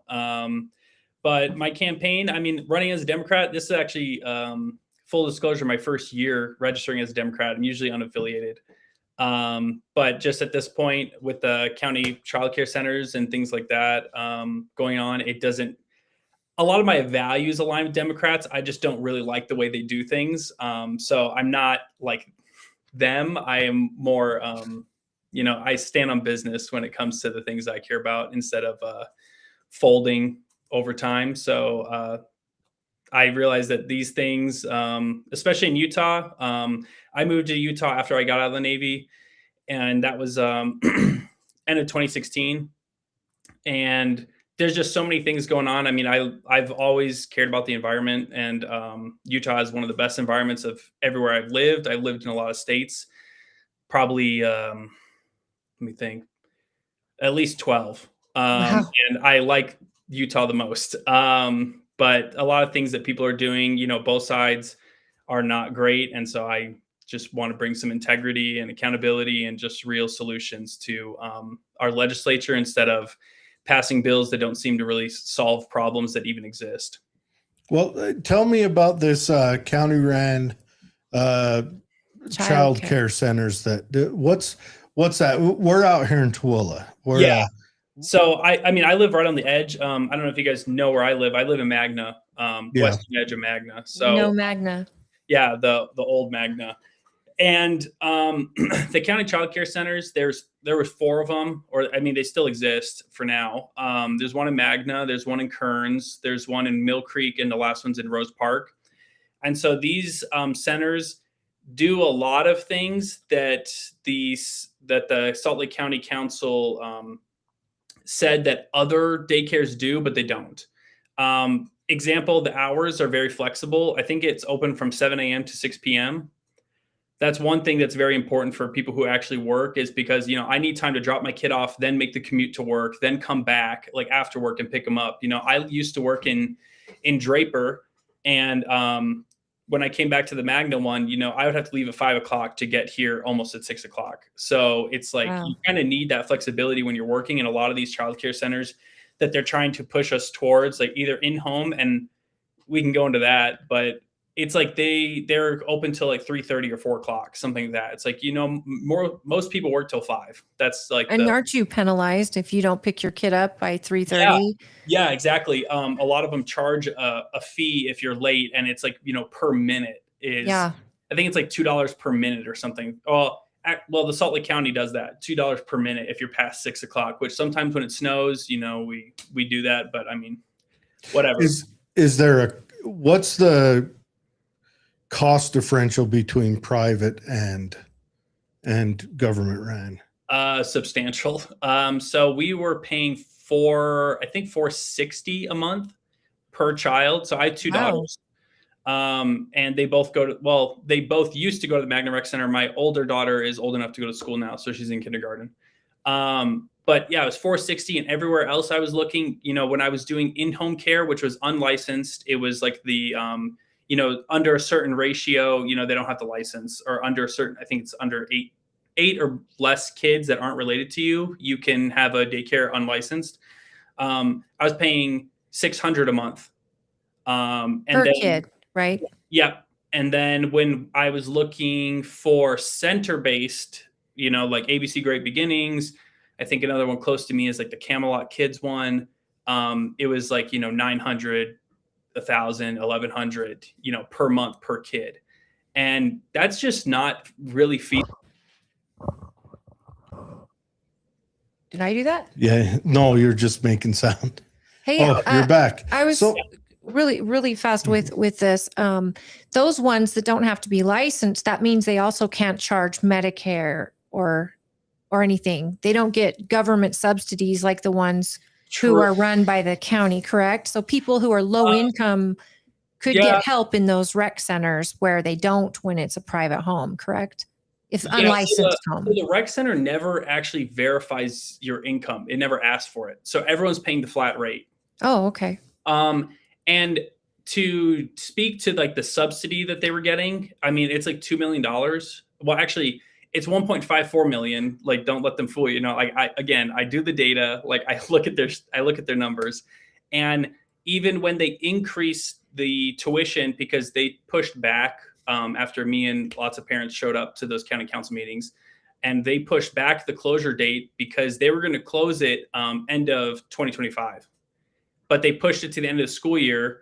And I mean, I told them, as I'll tell anybody, that it's more of a Band-Aid because there's no solution for like these kids that have to go somewhere, and they're looking at making bills to expand like in-home care. And honestly, I'm fine with in-home care as long as there's a little bit of kind of structure, and like, let's all like standardize it in a bit. So that way, when I'm going to in-home cares, they're licensed by the state, but it's like, what quality am I getting? That's what it's important to every parent, is like, is their kid just going to be sitting in front of a TV? I mean, even in the midst of these county childcare centers closing, a kid died in home care. They suffocated because they left him in their car seat, and that was in West Valley. So it's things like that where it's like, there's no way for us to know because there's no record. It's like, were they behind on trainings? Did they not know this? Did they even take any training? When you can just kind of pop up childcare in your home with no real training. Because to me, I was raised by a single father, and I know that not everything he did was correct. Like, it wasn't like the best, but who teaches you any of that, right? Yeah. And so if you think that you raise some kids so you should be able to run a daycare, I don't think those necessarily equate. And even when my first daughter was born and we were going to that in-home care, they would ask us to leave the car seat so she could sleep in the car seat. This is before I knew that you could suffocate and die. And so it's things like that where it's like, even as a parent, I don't know that. Like, nobody tells you these type of things. And now when you hear about these things, and it's like, wow, like we really should have a little bit of kind of standards in terms of what do these people know when they're taking on our kids. Yeah, 100%. I think the reason parents don't find out that horrible tragedies because most parents don't just leave their infant in a car seat all the time. Exactly. They are concerned with taking them out. And infants, they cry every 2 hours for one thing or another, which age you and taking them out. Whereas a daycare, they're not invested in that infant the same. They might put that infant on somewhere where they won't hear him. What was so it was county ran. Was it state funded or county funded? County funded. What did the county, why was the county saying they were closing them down? What was there? That's the hard part because we've heard a lot of different things. They don't really settle on one. They talk about deferred maintenance for the buildings. And I can speak for two of the centers because Magna and Rose Park are both part of the rec centers. Like, Yeah, if you I've been go to the the next one, I've it's in been the- to Magnus. yeah, it's in the front. Like right when you go in, you turn right, it's right there. So whatever deferred maintenance, the county bears that responsibility, the majority of it actually, because the majority of if you were going to look at how much space did the childcare take up versus, the rest of the rec center, it's like, okay, the majority of the rec center is not childcare, so they would bear most of that cost. They would say it's unfair to other parents. And the thing is that they paid someone to do that pathways report. And it showed that people come from out of county to bring their kids to in county care. So they even showed people who live in Lehigh who would take their kids to the Mill Creek, I knew parents who lived in Bountiful and would take them to Mill Creek.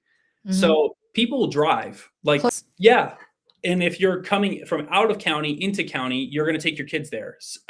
So that's my biggest thing is we're all driving most of the time when we're going anywhere. It's not like we can't drive from, Midvale to Mill Creek. It's down the street, really, to me. I used to fix printers around like this whole area, so I know like how close everything is. And so that was another one. And, even to fight that is to say, why don't we make this more accessible to more people? Because we're citing declining birth rates as a reason to get rid of the childcare centers. It's like, but did we ever think that people are not having kids because they can't afford to have them? I mean, some people can't even afford to live where they're living. I have a question. Yeah. Does the county have to pay for liability insurance on these facilities? I think so. I can't remember every line item. I imagine that'd be expensive to care for these kids. And then does the county require background checks on the people there? I know when I was looking for a daycare for my baby, and I feel terrible for any parent who has to use a daycare for their baby. It is a horrible challenge you give within yourself. And it's like, oh, are they going to be safe? Are they going to be fed? Are they going to be cared for? Diaper rash is a big thing when you're in a daycare. Your child's a number and no one will care for your baby like you will. That's just truth, right? So you really have to feel a connection. And I settled on an in-home one and my child was one of 3 and I loved that, but I felt very lucky. The question is, as an individual person, how do I get a background check on this person to make sure? And then not only that, who's visiting? We lost him, but who's visiting these I'm wondering who's visiting this person and the people visiting their background check, because you're constantly worried about your child being around somebody that's nefarious with their actions or doing something you don't agree with. And so a facility that's run by the county and funded by the county, that's got insurance, that potentially does hiring with background checks. This feels like a safe way. And hopefully it has cameras that you can view any time of day because it is a county run facility. I know you went through all this when you were finding your place for your kids. I'm sure every parent goes through it. Do you see the benefits in a county run facility over an in-house one? Yeah, I mean, for me, a lot of the benefit comes from one, as long as I've been going to the Magna Rec Center, it's pretty much the same staff. And so a lot of them, when my older daughter comes, because I pick her up from school first, she comes back and we go in there to pick up my younger daughter. And, the teachers are happy to see her. They give her a hug. They give her like a snack, like a muffin or whatever.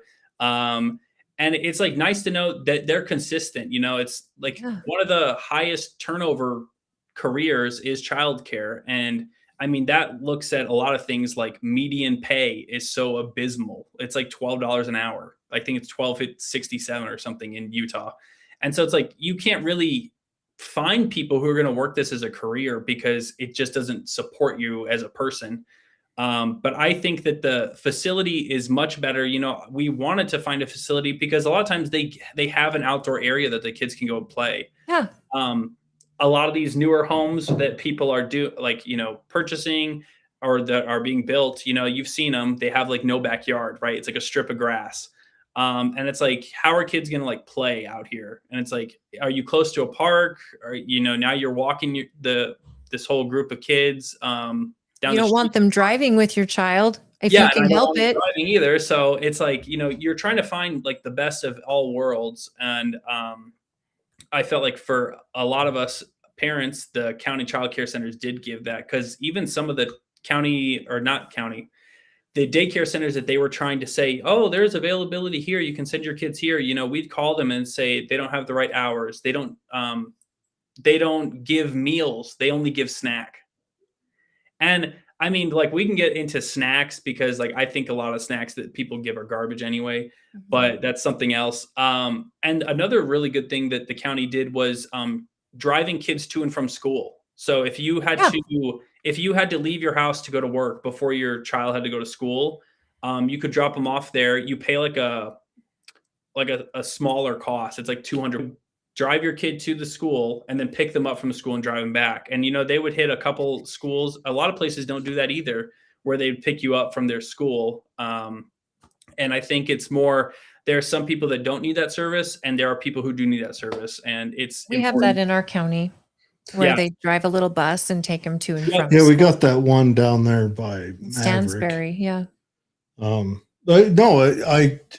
hearing, I definitely hear what you're saying. I just wonder, I naturally have some reservations about governments starting businesses. Mm-hmm. Because one, if a government starts it, generally it hangs on to it far longer when it's failing, and they get rid of it quick when it's not. Also, it outcompetes the free market. Mm-hmm. So that is one concern I have, where you have a county daycare that will restrict people who otherwise might open a daycare from opening it because they can't compete with it, where everyone subsidizes one group and the other person has to scratch for survival. But that being said, I would like to know why the county is choosing to close it. That's a big question I have. If it's an affordability thing, if you're saying it's 1.5 million, 1.54, they easily have enough people there that could be spread out on taxes, and it would barely be noticed. Yeah. And that's what we were trying to, the county budget is 1.9 billion. So this is, I think, is the county fiscally sound? I don't know if it's my job to say, because I don't look at all the books or like all of the buckets.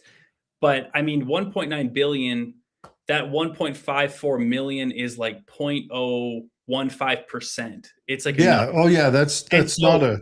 They're trying to mitigate. They were trying to mitigate the property tax hike, like 20%, and they said they haven't raised property tax for Salt Lake County, which is like, it's all like just wrong framing, because they say Salt Lake County property tax is going up 20%. That only accounts for, at least for me, people who live in Salt Lake County, 17% of your bill, your total property tax bill. So 20% of 17%.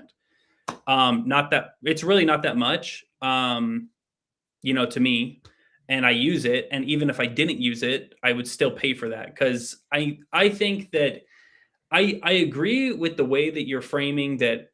You think that with government in business, it can undermine private business, but that's like not what we're seeing. We're seeing that without a cheaper, feasible option, they can run away with childcare, because the day October 28th is when they voted to close the childcare centers, and the only person that they had to come talk was the CEO of ABC Great Beginnings. So it's like the person who would stand to gain the most, because they had record lows from when Utah did all-day kindergarten. That's very true. It'd be interesting to see if all the daycares, the month after, jumped their price by 5%. Yeah, because then, and so I agree with you there. A competition market's knocked out. Yeah, and I'm gonna let her go. I actually forgot your name, but I want Holly. Was it? I'm Holly. Okay, Holly.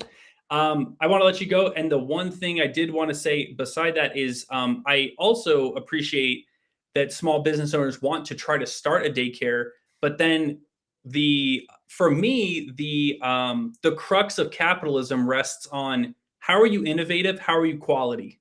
Because I agree that I would have to pay more, right, for in-home care. But it's like if your quality is much better than the county, because the county has to meet a certain level, and that's kind of all they do. Yeah. And they're beholden to this standard. That's it.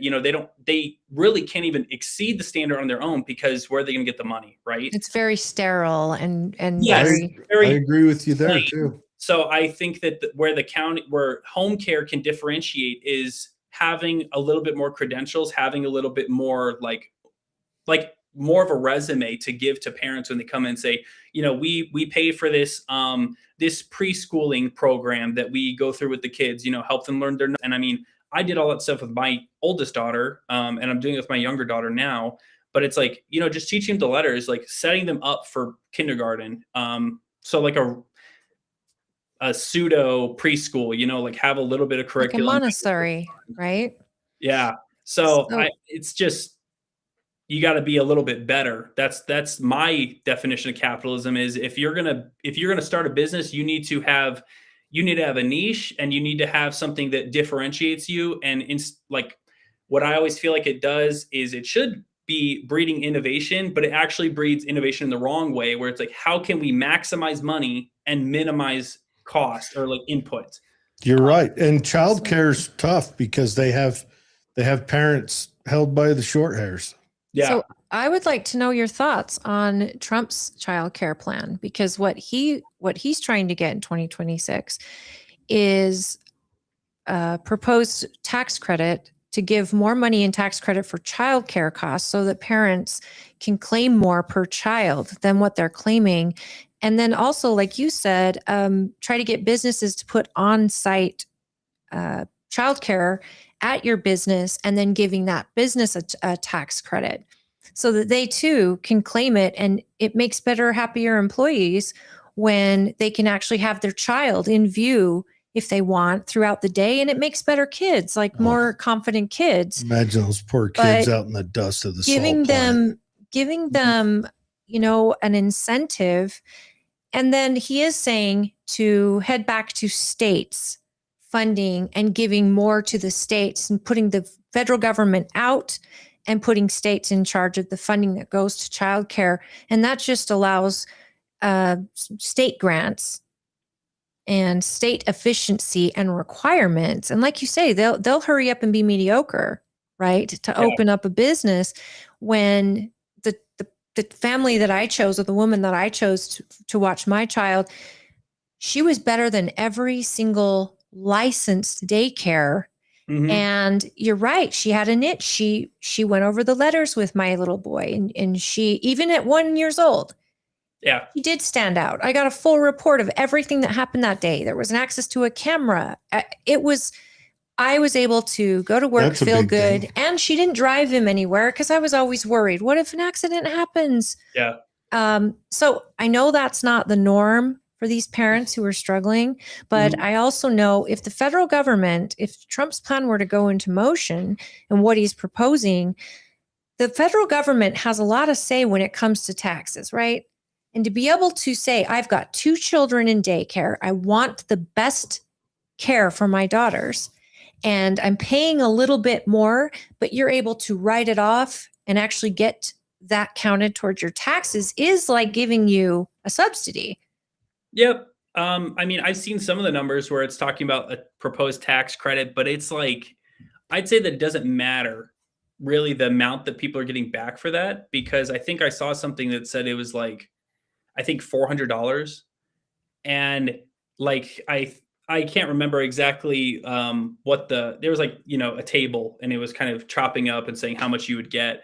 But I mean, $400 sounds like a lot, but like over a course of a year, what's 40 divided by 12, or like 400 divided by 12 months, right? So The tax credit would be $2,200 per child. additional? Yeah, that's Maybe I'm thinking tax-based state. incentives, including expanding the child tax credit up to $2,200 per child. Maybe I'm thinking of a state one that I saw. And increasing deductions for childcare expenses. The plan aims to increase parental choice and encourage employer-provided childcare with proposals targeting $1,200 annual rebate for lower income families. I mean, if it's that much and most people are going to get like that amount, then that does help because for a lot of us, it's not choice. We don't choose to go to these places. We only pick what we can afford, and that's not a real choice. That's, I'm forced to pick that. And so, yeah, if you get more taxes back, I mean, that helps. Would a progressive style fee work out in that situation? Do you think that might aid in salvaging it? Like what you can afford? Well, a percentage. Based on income? Yeah, an income percentage or something. You can only do that with a county-run facility, though. Yeah, because regular home care. Well, no, we're talking. I'm not saying that you're only getting into being a senator so you can salvage the county. No, that's what initiated you. That initiated you into politics. And I don't want to just linger on that. I do like the story that you got involved. I'm just on an off note. I wonder if the counties, I'm sure they've thought of it. Remember, I am a low IQ moron on the other side of the mountain. I'm sure smart people have thought of all this, but maybe a progressive cost plan might help salvage it. But so let's branch out a little broader than just that. So you're running for Senate seat 11. You'll be my senator if you do that out here in Tooele. Yep. Have you explored Tooele much at all? Have you looked into what Tooele needs? I've been over there a couple times. I'd say the majority. I've called every delegate in my district already, Democrat delegate, and everyone pretty much says the same thing. Everyone literally says the same thing. They say they care about, most people care about the housing. How can we get people, I'm 32. I turned 33 on Saturday. So it's like, how can we get people like my age and younger to feel confident that they're going to be able to buy a house in their life? Because really, like cutting out coffee, let's say it's $7. That's how much like I'll pay for a latte or something. And it's like, how much do I need to save up?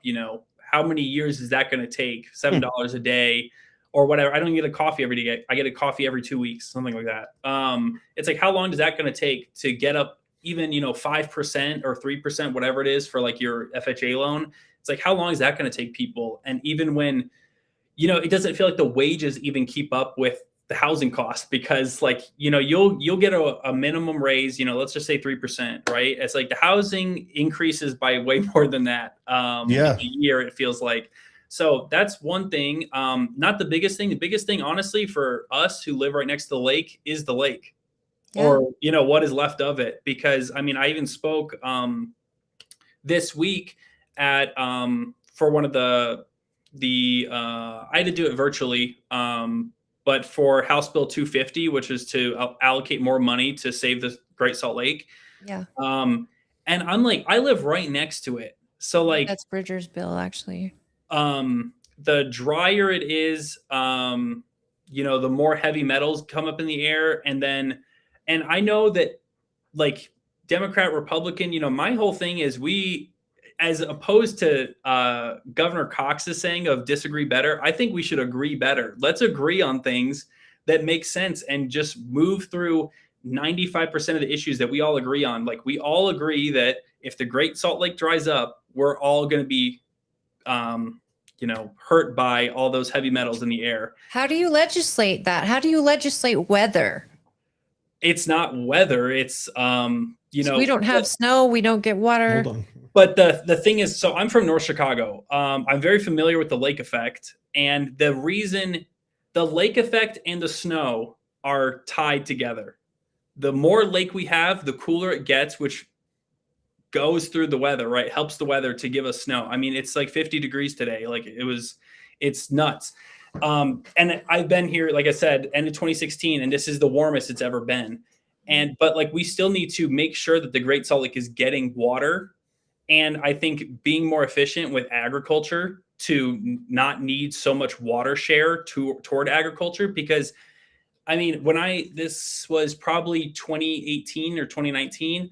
I think like the slow the flow movement, that whole thing was coming up, and it's saying, oh, take less showers, don't water your yards, stuff like that. Which, I mean, I don't water my yard anyway, but I'm like, I'm really curious. Let's go look at the numbers, and it's like when it says like 85% of our freshwater usage is from agriculture, it's like this isn't sustainable to keep using all of our water. And I've heard that they actually get like use it or lose it. And I mean, you were in the military, I was in the military. We know that what it means is when we get to the end of the year, if we have money, we have to spend it, or they're going to pull us, they're going to take money away from us.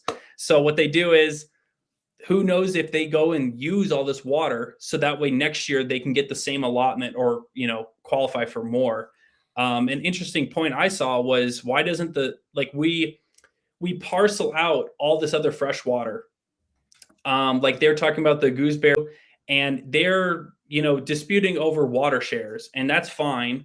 But the Salt Lake doesn't have any, it's owned by the state, and it's like, so who's protecting the state's water? Like, Well, we need it. I agree. Agriculture does take a lot, but most of their shares come from water rights. They buy so many foot acres of water. They purchase that with their house. So it's not really a use it or lose it. It's a licensing thing.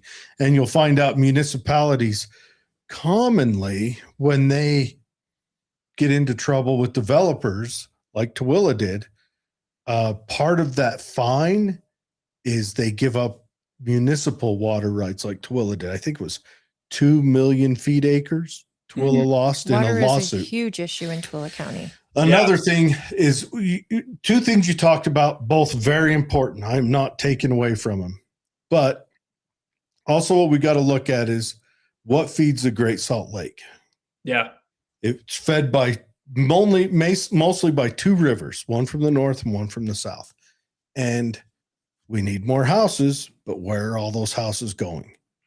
Yeah. They're going along those pathways that pull water away through developers buying water rights and then filling aquifers to feed. Mhm. So we're in a catch-22. What do we need more, housing or Great Salt Lake water? So we got to figure that out. I know my job depends on the lake. Yeah. Many businesses. That doesn't mean I County. know anything about it. That means I know very little, but what I do know, I'm kind of versed on. But so they tried doing the Bear River plan where they tried diverting some more or they talked about it. The problem is every time we have this deal going on, next thing you know, lawyers skip into the program, delay it. So and that's where some of that money would be. That money would be coming from that bill was talking about using to help, get more water to the Salt Lake. Because to me, catch-22 is more housing or the lake. I feel like it has to be the lake because we have to be able to live here. You're going to build houses for nobody. Yeah, it's poison if that dries up. Yeah. And I mean, I spoke on that too, because they're talking about another bill. Can't remember which one now. Like expediting mining for, precious materials in Utah. And I'm like, I'd just like to say that as I'm not for or against the bill, but I would like to see a little bit more like verbiage on making sure that we're taking care of the environment as well. Cause I live right next to Kennecott. Like I can see them. Yeah, so do we. So, so it's like, and you can't really quantify how much heavy metal they contributed to the lake, but it's like, I also know, it's a terminal lake. So those heavy metals end up there anyway through, downstream, but it's like, we could have exacerbated the problem. We don't know, but it's like, that's where the environmental impact comes in. And I don't want to see something like, if you guys know anything about DuPont I think it's in Georgia, right? They're dumping all those chemicals in the water. And the thing is that the EPA can only find out years after they've done it. And then what they do is they slightly alter the formula and then they dump it in the water again, because like they can only illegalize it after the fact, not before the fact. Businesses are happy to pay the fine, not change the behavior. And that's because I truly think that we don't tax them enough or fine them enough for breaking the law. There's that's another catch-22. Yeah. Do you want businesses to even exist? I want them to exist, but for capitalism, I think there's two things. There's stakeholder capitalism and there's shareholder capitalism. Shareholder is all about maximizing profit and minimizing cost. Stakeholder capitalism is realizing that you're a business who exists in a community and we need each other, right? I mean, people don't realize that if you don't like the way that your work environment is, if people leave, one day you will hurt the business more than they can hurt you in one day. True. So we need to kind of, what about all the studies that say shareholder capitalism stops innovation? Shareholder capitalism stakeholder capitalism stops innovation because they go into just stasis. Where the competition of the other shareholder drives them forward to try to outcompete each other. It's kind of like the same way Russia in the 80s built a car, right? It's called a Lada. And Russia went and looked around the world for a blueprint they could get to copy. And they copied an Italian car that was built in the 50s. And then? No, but that was what they copied because they had no desire for innovation. Oh, yeah. They didn't need innovation. Innovation at the expense of what? Because to me, the people have to, we have to live in a harmony. I mean, we have to live in harmony with our. No, I agree. I'm not arguing that. So, I agree with you, but at the end of the day, we're seeing the way it is going, and it's not looking good. Where it's like I'll say this frankly, it feels like in this day and age, I am like being squeezed out of every drop that I can get. Right. It's like out of every dollar I can get. Everything's becoming a subscription. Everything is becoming like plastic garbage. And it's like, I have a Volkswagen, just a Volkswagen Rabbit as a car. And I've had that car is 20 years old now. And I've had it for 11 years now. And I just fix it. And that's all I do. And it's like, I really hate the idea of having to buy a new car. Oh, yeah. For $50,000. Yeah. And so it's like, but it also feels like I can't get anything that's worth it because it just feels like trash. And so it's like, okay, how do I reconcile between what I need and what is going to last? And I mean, there's another saying that people say, it's like, it's so expensive to be poor because you can't afford something that's worth keeping. So you have to keep buying the garbage. And it's like, you look at like food, right? I mean, I'm pretty, I care about like the food that I eat. We don't eat a lot of garbage. I mean, yeah, I go out to eat sometimes. Sometimes I'll eat trash, and that's my right. Yeah, but poor people, food has poison in it. Yeah, but it's like a lot of that food. And I mean, as I get older, I realize how exceptional my upbringing was to get me into this point, because when I was in the Navy and when I got out, it's like, I already knew how to do everything on my own. Like I knew how to cook meals and it wasn't that complicated. I'd make spaghetti when I was in the Navy and I would just eat that for like a week because I just make the sauce myself. But a lot of people don't know how to do that. And that kind of gets me into like education. I feel like our children aren't really being prepared to go out into the world to be adults. And I know that there is some of that on the parents, but at the same time, I mean, the teachers see my kid more than I do. Like they see them 8 hours a day. They come home and I see them from, let's say 3:30 until 7:30. I see them 4 hours a day. And them getting ready in the morning. Let's just say 5 hours a day. And the teachers see them 8 hours a day.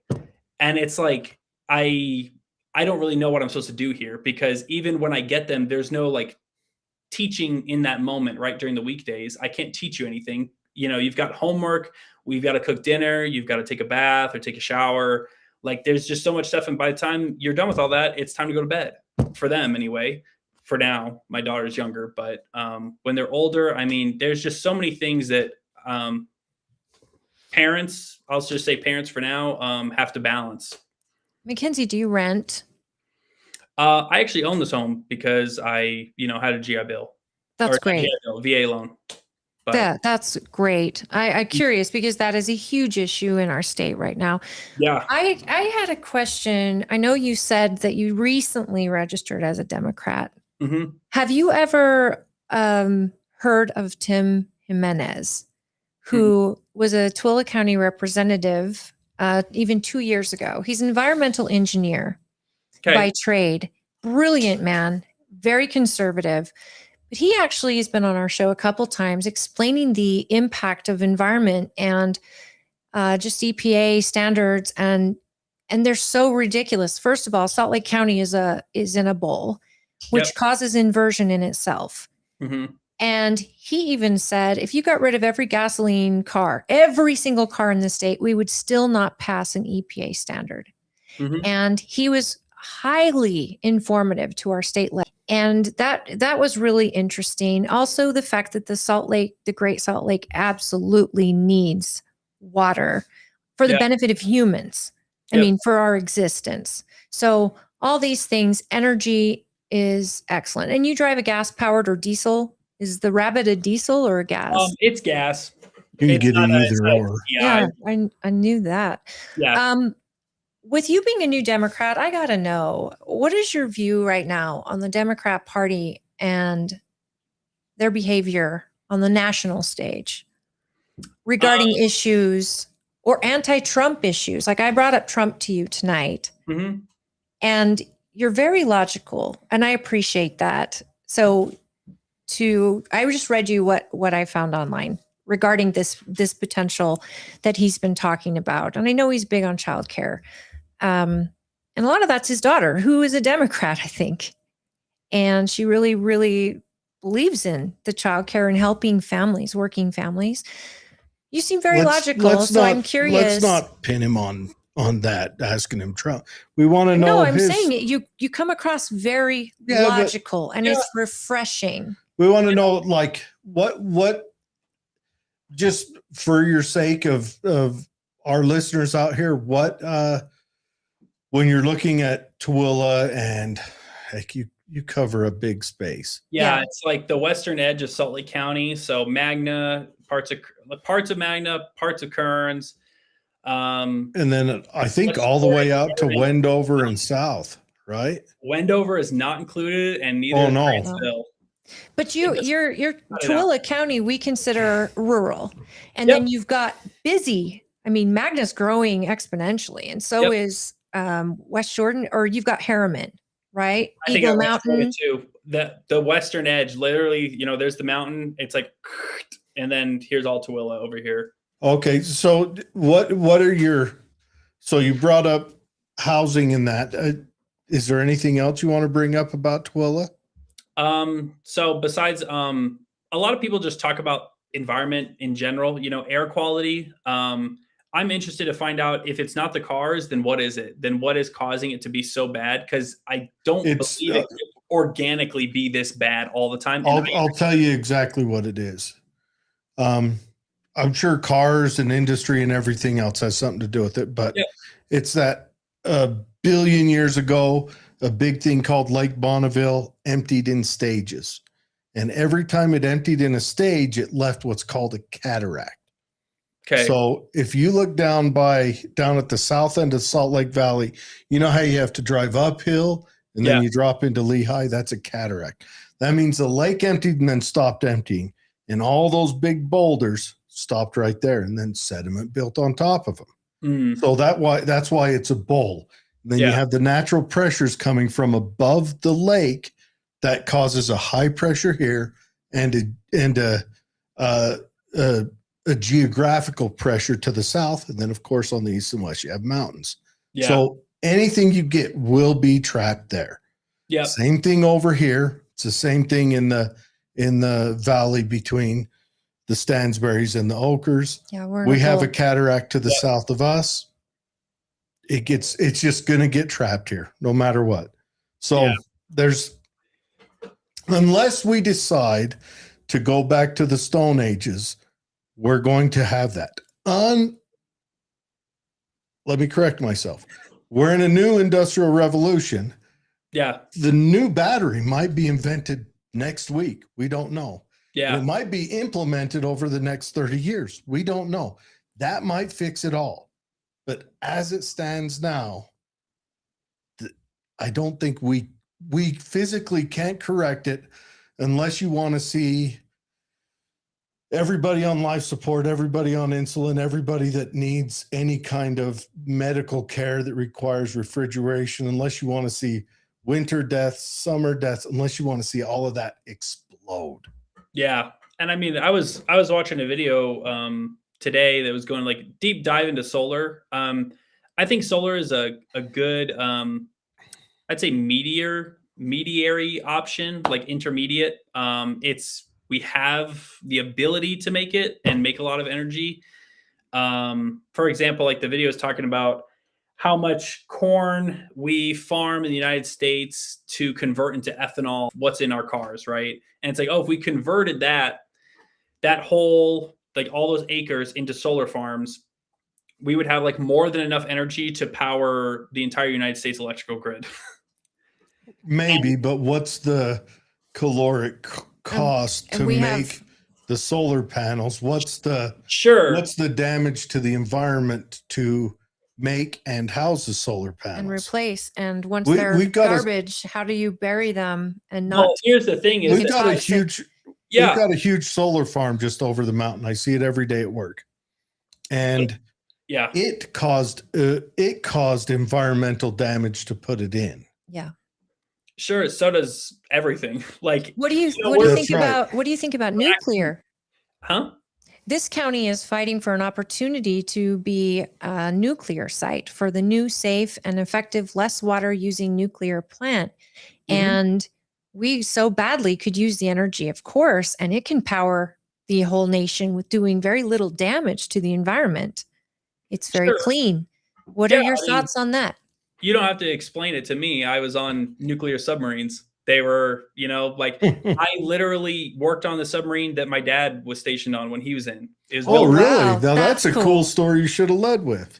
Well, I mean, everything in its own time. Well, that's cool. I rode submarine out of Guam. So, I mean, none of them blew up like I'm here. So I know how safe nuclear can be. I mean, in the intermediate when we are getting this stuff set up, because I mean, to me, the thing I want to see is not a lot of water usage to cool this type of reactor, like maybe a closed circuit system where it's like you just have a certain amount of water in it and it just repeats. I mean, that's what subs do. That you've got water that turns into steam, generates the power, and it circles again. Here we are. And we can do things like that. Or there's other cooling materials or oils that you can use that would do the same thing. Coolant, we do it in our cars all the time. But I mean, I'm all for nuclear. I've never been against nuclear. When you understand it, which I do, I qualified for submarines, which means like I did the whole packet and everything, and I did it in 28 days. That's amazing. So I get it. I get it on a basic principle level, and it's like, we can. If we haven't blown up any subs lately in the past 40 years, can we not do that? As a nuclear power plant. So I agree with you. But solar panels, a lot of the materials that it takes to make a solar panel are recyclable. You can recycle them, make another solar panel, and we can do it all over again. And like my point with solar panels is, yes, they degrade over time, but gasoline that we extract or oil that we extract out of the ground, we burn it and it's gone. That's it. It's a one and done versus solar panel. We'll get 25 years out of them before their efficiency dips to a point where it's like worth replacing. And I'm not saying that we do this all in one day, right? Like at some point I'm thinking that there'd be some kind of cycle where it's like we recycle a solar panel, make new solar panels, and then the ones that it replaced are coming back in to get recycled to be used again. I think that trying to make do with what we have and not waste materials. And so I'm thinking reusing versus throwing it away. Like I buy those those meal prep containers. And when I worked at another place with a bunch of salespeople, they always threw them away. I always take them home and just wash them and use them again. Yeah, because I'm the same. yeah, like what am I doing here? Like it's like I paid $8 or something for 30 of them, but it's like, I mean, why throw it away? It's still good until like it cracks, but it's like, sure. So I'm all for that, but I know we have to somehow meet the increasing energy needs that we have, especially with the data centers that, we didn't want. But we're all going to have to burden that on the electrical grid. So we're still going to have to generate more power regardless. Well, I'm curious of what your thoughts are. Texas did that, put a lot of innovation into solar and wind, but when you have winters like we do, Texas doesn't normally have, the overcast in winter like they have, but that we have that. And when the sun is blocked, we couldn't go without coal. I mean, we couldn't go without those things. And so what do you do in a state like ours that is seasonal? And we may not have sunshine, and solar panels take up a lot of where, I mean, our county's fighting for nuclear. So doing something smaller than solar panels, who pays for it? And is it put on public land? Like, how does that work? We've got the acreage out here. That's not the hard part. We got a whole desert. Right. But it's BLM owns that property. Well, and that's who so they is the got federal it from. government pays for the solar panels, or does the state to on build BLM? ours? To build the one by me, I'm not exactly sure. I think it was a private group that built it. It was, I want to say it's on is it a 200 or 300 footprint, 200 to 300 acre footprint. And it's right out there in Skull Valley. You can go see it. It's huge. It's 1.5 miles, 2 miles long, and it's on both sides of the freeway, and it's deep on both sides. And no, I agree with you. I do know that we can't commit to going whole solar. I think we need a mixed energy system. I think Germany's the best example of that. Germany made a move to make sure that BMWs will be built in India in 10 years. That's what Germany did by doing away with nuclear. But no, I agree with that. I don't think that would be a bad idea. And then you can have natural gas or coal that just sits on idle and provides enough to keep the parts moving until they need to peak. And I mean, there's still batteries too. We could store this energy somewhere. We do it all the time already. Our phones, we recharge them all the time. That's the big thing. And so battery, I'm not proposing, we just turn off all of our coal and all of our, fossil fuel energy production. I'm just saying that these are viable paths, in our lifetime. And that's my biggest thing going into this Senate thing is like, I'm not just planning for now, I'm not planning for reelection. I'm planning for, 20, 30 years in the future. Like we have to start putting things into motion now because we all know how slow all government works, where it's like, we need to start moving now. I mean, one of my bigger things is expanding public transportation to Tooele. The only way you guys can get from Tooele to Salt Lake County is by bus, and I think someone told me that I talked to in Tooele that ends at like 7 p.m. or something like that. And it's like, I'm sure that there are people who live in Tooele. I mean, my ex-wife lives on the other side now, and on the other side, the dark side. Yeah. But she lives over there, and it's like, when she works or when other people work, I know a lot of people come towards Salt Lake City. I used to work in Salt Lake City. So I know that's why the traffic's always bad going there in the morning and then bad coming away. It's because everyone's going there and they live over here. 80% of our populace commutes. Yeah. I mean, I've been to Tooele. There isn't a lot of big businesses that I think could really support, paying everyone who lives over there. So it's like people have to commute, and it's like, I'm not saying that everyone needs to take public transportation. I'm just saying it's a good option because a lot of people, again, are car broke because like you said, people are kind of forced. It's like, do I want to buy a crappy $1,200 car that I don't know if it's even going to last, or repairs are going to cost me more? Or because again, I don't think people are very, they don't know how to fix their own car. and they don't want to risk it. And I mean, I risk it all the time. I do it myself, and I'm not like a mechanic or anything. I just read the book. But it's like other people don't have like that option. So I'm really planning for these people who don't have all the options that I do. And it's like, think about people who don't have the tools, don't have the space to work on their own cars. And it's like, if you give them an opportunity to take public transportation somewhere, it's like that cuts down on their costs because they don't have to pay for a car and they don't have to pay for insurance.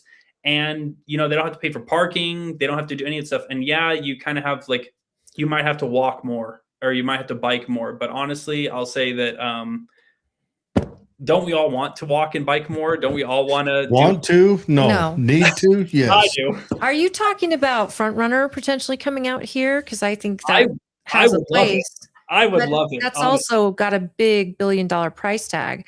But So I'm- are you I'm thinking planning just for- more full-time buses? And do we have the need? Well, that's where you do, and that'd be when you're in the Senate doing impact study. What are we at in Tooele? If we had Tooele, Stansbury Park, Erda, we'll still throw Grantsville in there. I mean, they did a study and they dropped the transit after that study. So they limited it because it didn't have. I think we just don't have the population that would justify yet. the cost yet. See, that's what I mean is yet, because I'm thinking the Olympics. Everyone's gonna hate when it comes to the Olympics because how bad traffic is going to be getting around. And I'm like, if we just had more ways for people to come and visit Salt Lake City and not have to get in a car and drive in a car with two people, it's like, it's way easier. I'm from North Chicago. I've taken public transit over there all the time. And it's just so nice. I mean, it's like it's probably like 7 to 15 minutes between each train. It's like, oh, I missed that one. It's fine. 15 minutes later, I'm getting on another one. It's fine. It's just the cost to use, I think. I look, I agree with you, but yeah, let's face it, Tooele's not going to get any Olympic events out this way. But all the volunteers that are going to be working the Olympics are coming from here, and we need our roads. It's some of them, but I don't. That's it. No, I agree with you. Do the study. Yeah. I'm just wondering if like 42,000 people would justify that cost. For me, it's more thinking about like how quickly is this entire area expanding, you know, because if you can't afford to live in Salt Lake County, people, you know, it's like, you want to live in Salt Lake City. Okay, I can't live there, so I expand out, and you keep expanding out until you find something that you could afford. And eventually, you know, the way that I've seen it going, this whole place has exploded. Like even Magna, it's West Valley didn't have a lot of stuff. I mean, even the school my daughter goes to wasn't built there when I moved here. So all this stuff is new. And it's like, people are still moving here in droves. You know, I think we're one of the highest states that are getting more influxes. And I don't think they're moving to St. George. I think they're moving to Salt Lake City or Salt Lake City adjacent. And it's more that, to me, it's more expensive to tackle this problem after all this stuff's already done versus preparing. Because I mean, we are becoming a central, or like we're becoming, you know, to some people's chagrin, we are becoming a big city. You know, we are becoming a city that people think that we are. You know, you go to Chicago, you see how huge Chicago is. You know, you see Salt Lake City and you say like, oh, I'm in downtown. It's like 4 blocks. That's what Salt Lake City is. But I think you have to measure it by Costco standards. Well, Tooele County is one of the fastest growing counties in the state. It has is. been, and it's only getting faster. But It we is, like slow, reasonable growth out here. The people out here don't want to be Salt Lake City in any way, shape, or form. Well, we pride ourselves on the rural community that we live in. That will change if it keeps growing. That will it will change, just like Taylorsville changed. I have a friend of mine, her grandma sold the last farm in Taylorsville. I grew up in Taylorsville. You wouldn't imagine. Like a 5-acre farm. They got multi-millions per acre. Yeah, I'm sure. That's what happens when you have the last farm. But yeah, so that's going to happen. But I'm just wondering, like timeline wise, I wonder what the study says the minimal number of residents would have to be before that would be cost effective to build. Because before that, you're taking a gamble that if it doesn't maintain that growth for whatever reason, you stand to collapse a system. You know what I'm saying? A bill where you're taking well, that'd be Like most California, most of Tooele County's 26 whole budget. billion? And then Salt Lake County if it costs, it would be more than $1 billion to Absolutely. lay a train around here. But if it costs that much, I mean, you're looking at what, and that's probably why they dropped it. And they'll probably restudy it again. Oh, they dropped buses. I mean, yeah, how hard would it be to add bus routes if the public needed it? that's a tough one. And that is, and if you did, that'd be cool. I know I would love to go on a train ride all the time, but because I'm, again, low IQ moron on the other side. It'd be cool of if the a mountain. train went all the way to Wendover, But that people That's what could I drive thought. in. Wendover could help fund it because they profit from it. Yeah. We've thought about this in the county. It's all been thought, but the studies don't show it being at all even sustainable. You would have to charge so much money for a ticket that it really cuts out what it's intended to do, and that's provide transportation to maybe people who can't afford a vehicle. Yeah. I mean, my idea is just, it's more about we're planning for future, because the use is going to only increase. And as usage increases, it's like, this is the same thing, chicken before the egg. Which do I give first? Because I mean, I've seen Tooele, and I'm curious to see how many bus stops there were, because, when I lived in the suburbs of Chicago, it's like, if the bus stop is so far away that it's a 20, 30-minute walk for you to get to the bus station, then people aren't going to use it, right? It has to be, has one. it has to be relative to where the people live and where they're going. yeah, they aren't. And They're that's- all on Main Street. And we're very Yes. spread out. Exactly. And that's the hard part, is like, okay, so if I have to get into a car to get to the bus station, then, did I defeat the purpose of Look. the bus? I can share something with you. As my neighbor uses, UTA has a system out here where people can call a UTA rideshare type thing, and they have a little mini bus that picks you up, and it's like $2 and takes you around town. And so their UTA has put that in, and I know that for a couple seniors, of my or- neighbors use it. I think it's for anybody. I know that one of my friends, when he lived in Taylorsville, and he would, I think actually he would just walk to the train, and then take it to Draper, and then our building complex had a shuttle that would come pick him up. But I wonder if that, for me, it's more about the accessibility, because then it's like, okay, if everyone's calling, are they going to be able to maintain that system too? Like that design. They Because- come into our area, which is Stansbury Park, yeah. and they get all their pickups, and they do house to house. They come right to their house. Now, I don't know if it's just for seniors, but I know that a few of my neighbors use the service, and I see the bus out there, and it seats about 20 people, and they just go stop to stop. And it's just a reserve type thing. Yeah. And I think that people pay, I know they pay, Yeah. but it's far cheaper than calling an Uber, and it does take them around the local county. Yeah. And I mean, I'm curious if an idea like that, like a hybrid of that, taking people to the main place, you take a small bus that collects people in a neighborhood, drops them off at the bus stop, and then they get on the bigger bus and it takes you to Salt Lake City, something like that, where it's smaller.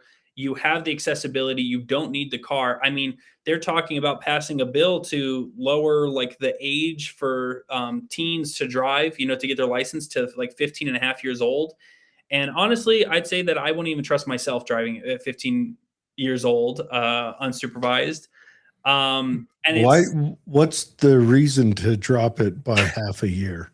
It's going from, you get your learner's permit, I think, at 14 and a half, and then get your license at 15 and a half. But what's their reason? The reason is to get kids to go to work. And I'm like, if we had better buses, people would just take the bus to work. That's what I used to do when I was young. I would take the bus from, my town, Waukegan, you can look it up, to Gurnee. And I mean, I could ride my bike there, but I'm riding a bike on a freeway. or on a highway, either a highway or freeway, whichever, or like a main street.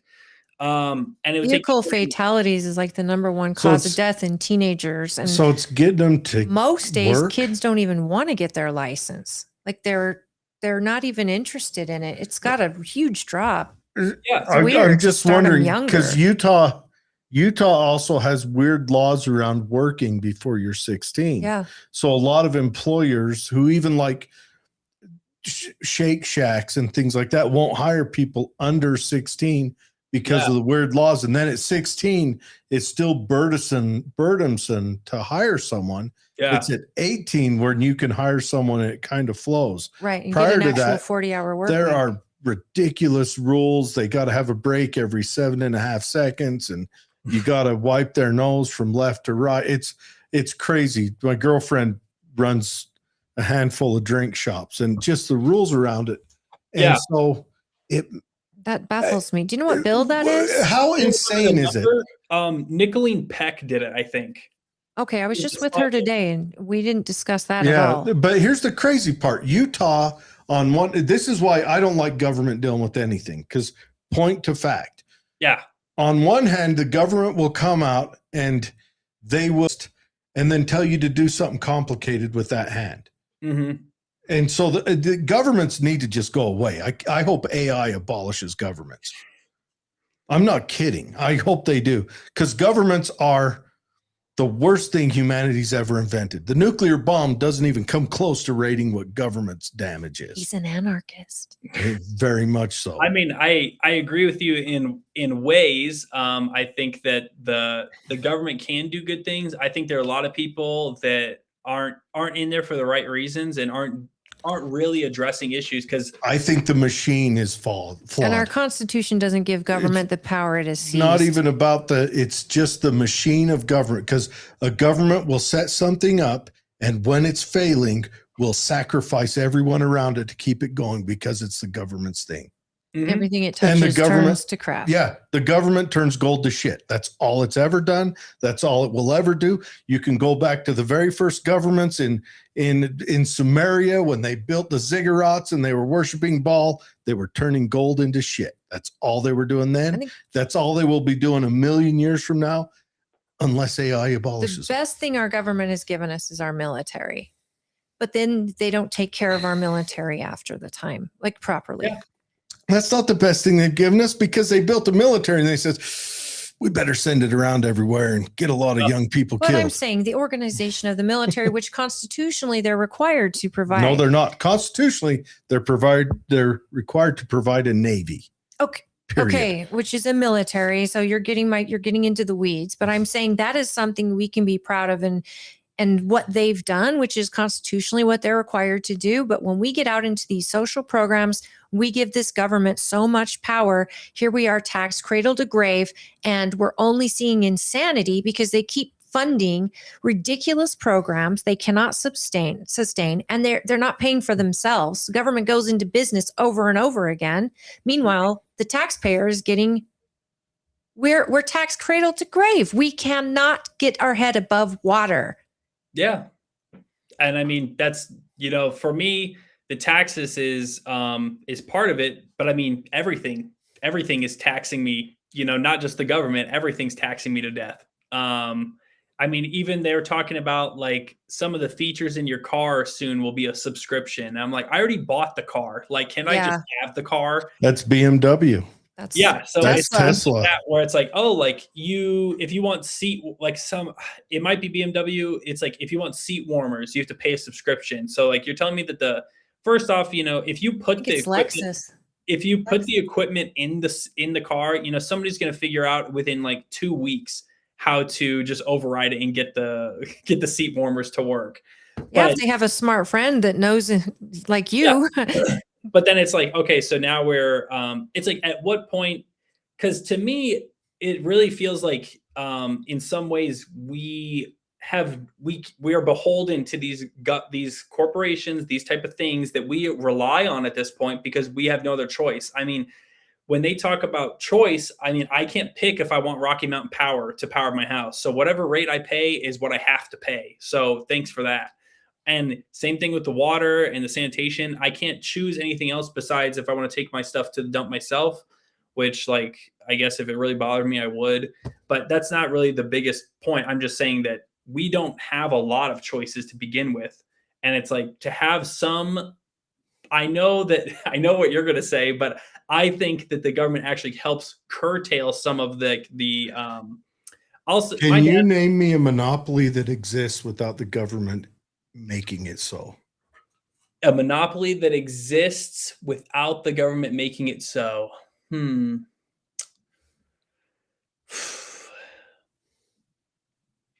That's a tough one. Do you know one? There isn't one. Right. Yeah. So, and if it's not federal, then the it's only local time government. you have a monopoly is when the government forces that monopoly By regulation.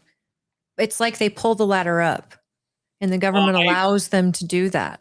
I guess I feel the other way where it's more that, I mean, look at Bell. Bell is one of the more. Let's just talk about the argument you just made. Yeah. Utah Power, right? It's government monopoly, a government enforced monopoly. Yeah. Right. But I mean, whatever waste management you have, it's a government forced monopoly. Day without government enforcement. Sure. And I can concede to that point, but on my other point is that it gets so, like, how would someone go about starting another power company in Utah? You know, like, those are the type of things where it's like, you have no way as a person in, you know, the capitalist market to get in. You know, a lot of these businesses get so big that you can't actually compete fairly because there's so many ways that they can undercut you. There would be a way, but you've got to go through government regulation to do it. Let's say a couple of government would have to allow ultra wealthy guys in Utah said, we're going to start a nuclear plant out in the West Desert. Mm-hmm. Right now, if they did that today under our current system, they'd have to go before the government. And they'd have to submit a plan. The plan that the government submitted to itself took, what was it, 15 years to get passed? At least it's like 2 decades. That's and now it's the been government fast-forwarded to pass its own stuff that it wanted to do. Yeah. Took 20 years. Imagine if a private industry came. Imagine if picture all of the best nuclear scientists that you know, right? Mm-hmm. They're all super wealthy. You know, they say, we're going to build a nuclear plant out in the West Desert. We're going to pull our water from Pilot Mountain. We're going to do this. We've got all this planned, everything, and we're going to ship that electricity into Salt Lake City. The red tape would strangle them. Yeah. They would never get it done because the government is controlling a monopoly that they don't want their monopoly to have competition against it. The state could be doing everything to get it. The federal government is saying, no, it's on BLM land, so no. Or you need to meet these standards. And it's just a revolving regulative door. Ma Bell was a government enforced monopoly until Ma Bell, I'm pretty sure, argued to have itself broken up. Yeah, yes. And I'd agree with you guys on those type of things, and that is true. I think really the part of the government that's failing to me is no one being involved and no one knowing what's going on. And I'm not saying that every person has to be an expert of every part of government, but you have to pick a certain lane and be really good at it and be very informed. I mean, I've seen some of those committee hearings and stuff like that at the Capitol. There's nobody there. Yeah. There's nobody there saying they're for or against it. The only people who show up are the big wealthy people who are going to benefit from making money off of it. And they're saying, I support this. It's like, yeah, because it's going straight into your pocket, dude. Like, so complete conflict of interest. And we even saw it at Salt Lake County, where the only person they had to come talk in support of closing them is the guy who would benefit to get it. But there's so many. I'll make another argument for that. So many revolving doors. Maybe the government shouldn't be involved in that. If the government's not involved in restricting people living their lives, you don't have Walmart showing up to the government meeting saying, yes, we want more regulation. Our lawyers wrote it.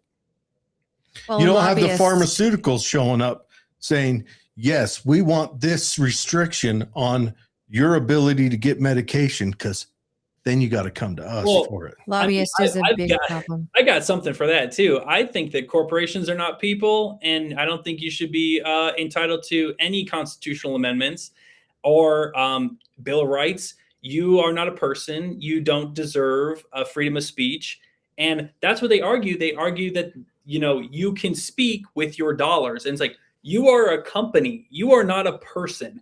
And so I agree that lobbying should be illegal. I think it's bullshit. I think think that, I don't go that far. I'm a big gun owner, sure. and the thing that keeps the government from stepping on my natural right to defend myself is lobbyist groups. I don't believe that at all. You don't think so? No. You don't think the NRA, the GOA, the Pistol Association of America, the Rifler Association of America, you don't think that they're the only thing that has stopped the government from restricting firearms? I don't I'd like think to so. think it's the people. I happen I to know the GOA is the one that stopped the proposed tax, I think, that Obama was pushing through. He was going to restrict guns through taxing it. And then he turned around and tried laying the tax on ammo. And it was the Gun Owners of America that stopped him. The Gun Owners of America that argued it all the way up to the Supreme Court and beat it. Sure. Yeah. So I'm not anti-lobbyist, but I do agree with you that corporations shouldn't carry a voice like that. But I also argue you could do away with that tomorrow and it wouldn't change a thing because corporations have other means to get that measured. They can go through the media because the media is owned by corporations. Yeah. They can go through direct purchasing of people to go stand in there. They Yeah. just go to neighborhoods and say, you busy on Thursday? You want to make $500? It'd be cheaper than lobbyists if they did that, by the way. Now, what I think the best way to restrict that is to restrict the government from meddling in those games. That's the best way to restrict it. But seeing how we're not going to get that, the next best way is to wait for AI to come in and equal it all out. I know I keep saying that. I'm with you. I think lobbying is one of the biggest problems we have. And I think that it does just really mess up. Just a minute. I'm with you on that. What I do think, though, is what you're getting at is the lack of interest in the regular population who doesn't even bother to vote. And I covered that earlier in the show is the Prop 4 and trying to repeal Prop 4. That was voted on by 6,000 people. 6,000 people, which really changed the face of our state, out of 3 million were bothered enough or educated enough or engaged enough to even give their voice. And that is a huge problem in this state, in this country. We need more people engaged. We need more people informed. And right now information is everywhere, but you don't know what's right, what's wrong. And the whole thing is a lot of people are trying to keep their head above water and don't even educate themselves on politics because they're so burned out. Yeah. Or then you get the opposite. I am sitting in those committee meetings because I am very interested in the vote or something that means something to me. And him and I are trying to just educate people. We want to give them as much information from the horse's mouth as possible.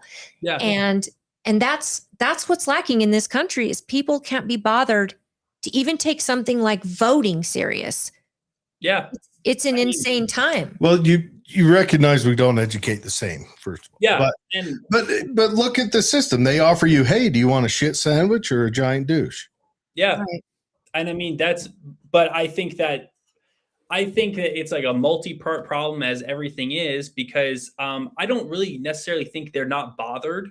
I think that a lot of people are unable to even divert that kind of energy.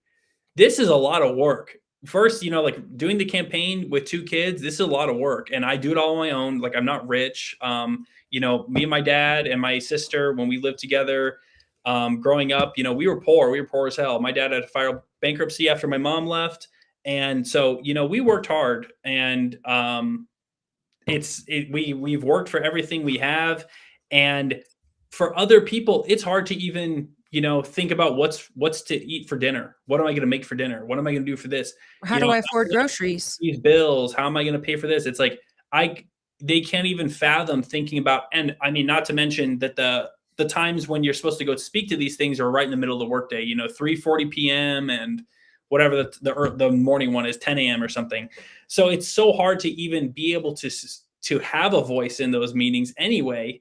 And I think that everything at this point has like just gotten like, because I understand the idea of lobbying and PACs and all that stuff. I get the premise, but it's gone too far. And it's just a bastardized version of what it should be, which is, hey, I can't go to these meetings. I would like to pay somebody to go. We as a neighborhood would like to collectively pay someone to go speak on our interests, right? That sounds good to me. That sounds great because, everyone can't do that, but someone could. But then it just goes too far where it's like, they're taking a bunch of money, they're pushing a lot of stuff just because it ends up getting the person who paid them paid, right? Not always. Sometimes it's the only person that showed up. Next weekend, a friend of the show who is a lobbyist, Katie Adams Anderton, she's a lobbyist for the American Cancer Association. She's actually not a lobbyist. She is a lobbyist, but not paid as a lawyer. She used to be the Democrat chair for Utah County. She's amazing. But that is also, you got to remember, that's a part of lobbying. I do free lobbying for law enforcement organizations at the Capitol. So I think once you open up your mind to what that is, that word drops off. What you start recognizing is, and then you're like, well, how do we restrict corporations from running roughshod? Yeah. And I hope when you win, my voice is in your head that the only way to stop the wealthy from using the government as a tool to restrict the poor is to stop the government. That's been proven every time throughout history. Every time from the dawn of man, and it will be in the end, is if government is a weapon, it will be used as such. Sure. And that's kind of where I'm getting at, where I'm like, I'm going to run is because I'm not these people. I'm not the people up there who, I see them, they don't work. They don't have a job. Like I'm literally working and it's like, okay, I'm working this. Now I got to go to this meeting and I got to, do all this other stuff. But it's like these people, I see them, they're all over the place. They're all over the country. They're doing all this other shit. And I'm like, dude, like, do you not work? Like, that's like kind of what I'm bringing is like a working person into government because like you're saying, I agree that if you are rich, first, I'd say that the election, the campaign, whatever, is totally tailored toward people who have a lot of money and don't have to work. That's the first thing that I can already tell. Second thing is, okay, so if it's already made for them, then that's who's going to end up there. And then that's who's making the laws. So like, you're correct.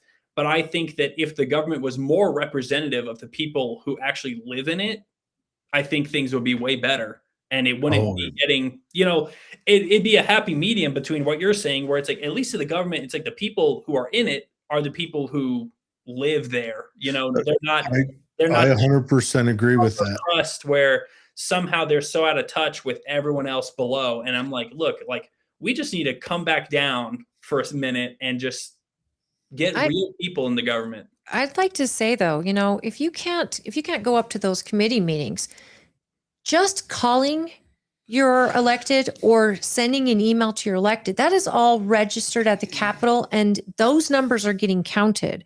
If you're for or against a certain bill, just getting people to pay attention to a bill or look for a bill that is important to them. Yep. It's not nothing to call your congressman or your House or your Senate. It's not nothing to send an email because those things are all counted. But if we don't engage, they can run roughshod. They don't know if you hate it or you don't because no one's reaching out to them. So they get to vote the way they think they should vote. And that's a real problem. It's a real problem in government. It's a real problem in everything in this country right now is people are not getting engaged on these issues. And I'd say to that, I did, for the county child care centers, I emailed everybody. I emailed my county representative, don't really care for him. I emailed my congresswoman, Celeste Malloy. I emailed Governor Cox. I emailed Anthony Loubet, who's my House representative. I emailed all of them. Nobody responded. Well, so when they tell you to piss off or they don't even do anything, how do you even get them to do anything? Because you can't even get them in person. Like Celeste Malloy, I think was doing, I don't know if she did it already or she's going to do it, like a virtual town hall. It's like, no, you actually need to show up here and you need to stand in front of us. And she did recently, actually. Yeah. But the virtual one, I'm like, you need to come down here. Like, you need to actually be responsible for us. Are responsible to us, I'll say, because that's your job. That's really your job. Your job is to do what we ask you to do, and you need to be more on the ground about what those things are. And that's where, when you have, it'd be great if our representatives would actually email us back or call us back or anything like that, but they don't. Every time I've done it, I don't get a response, and it doesn't feel good. And that's why I have to go to these committee meetings and, I have to go and talk to them about stuff because I'm like, man, you guys don't even respond. And I know that, and I give you the benefit of the doubt. I'll give you the benefit of the doubt that, you got a lot of stuff going on, but how many times I got to write for you guys to respond at least once to me? That's the frustrating part when you're working with the government is what forces them to you that you have to go through this whole process. And by the time you probably do it, they're already up for re-election. So, okay, we do that. To be fair, Celeste Malloy just recently had a town hall out here and it was well attended, but it was nasty. The people that showed up were not fans of hers. And I watched her stand and do a town hall and answer so many questions. And it felt like a dangerous place to be. It was lunatics. I don't understand. They're outwardly threatening. They're outwardly calling names. And it was so crazy, especially in our county, because a lot of them weren't even from our county. And she does them in St. George. She does one up here because it's center kind of to Davis and Salt Lake. And then Tooele County is all her. So she did one in Salt Lake a few months back, 3 months ago. Yeah. But that's not, but her town halls are a simple way. I know Chris Stewart before her used to do monthly town halls, and it's just a way for her to update everybody at the same time. You can submit a question. I think out of all the electeds, Celeste is probably the most informative and available, at least for this show. She's a great friend of this show. She's been very available. And for our community, we value the fact that she shows up and she's in with our mayors. She's in with our council. They all have her on speed dial. She answers. So I'm grateful for her representation. I do understand it, though. We're a political show and they do reach back to us. And I'm involved in politics as well. I was the chair of the party until just recently. So maybe I have a different experience. But there are normal people who may have an issue and they're not getting a response back. And I think that's troublesome. I do. Yeah. That gets people not to even respond anymore. The thing that gets me, I think, is I don't know what bills are up in our state house this go around, but I read about one this morning that had I known about it, this is one I would have called my representatives on and said, you need to vote yes on this because voting no is just ridiculous and bullcrap. And so you can't, you would have to be an idiot savant without a job to know what bills are up. You would have to be. You'd have to be one of those guys who would, jump on the internet and research all the bills that are coming up and everything else. So the bill that got canceled was Trevor Lee put a bill forward to make it so that you could get ivermectin without having to get a prescription.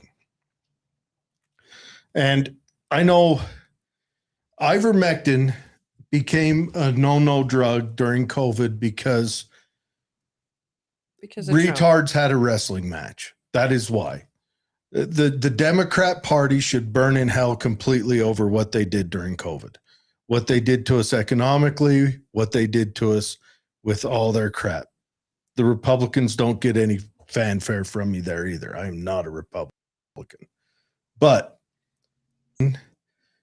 you have to get a prescription to get it. But AMA has also put down that politically it's a no-no drug, so we're not going to give it out at all, even though it has little to zero side effects. It has no downside to it. And it's been around for decades, and But- the creator got a Nobel Prize because its effectiveness. But, you know, so it's essentially become a Schedule II drug without cause. And then the medical institutions have said, don't give out prescriptions for it. Now, granted, whether it or not, I don't care. It's like making Tamiflu bought over the counter illegal, because it has less side effects than Tamiflu or Benadryl. You see what I'm saying? But these bills come up. This is a consequential bill. Ivermectin is a very useful medication for infections, for a lot of stuff. But how many people who it might have helped when prior to 2019 it did help people with certain viral infections, then they made it outlawed. How many people have been injured just by them making it a prescription only outlaw? Yes, you can go buy the veterinary style at your local cow ranch. I can go buy that. Well, I could have Buy it in Mexico. but that one didn't get passed, I'm pretty sure, because a pharmaceutical lobby There was one there. went in and talked to the people and got enough votes to make it not pass, right? But how many people knew about it was coming up? I found about it after it got canceled. Me too. And the news media, was in the corner touching themselves gingerly about it getting canceled because they don't like it either, because they bought into, because not only did they buy into that crap in 2019, but they have to have cognitive dissonance. Otherwise, they might suck Star Pistol. Yikes. Mm-hmm.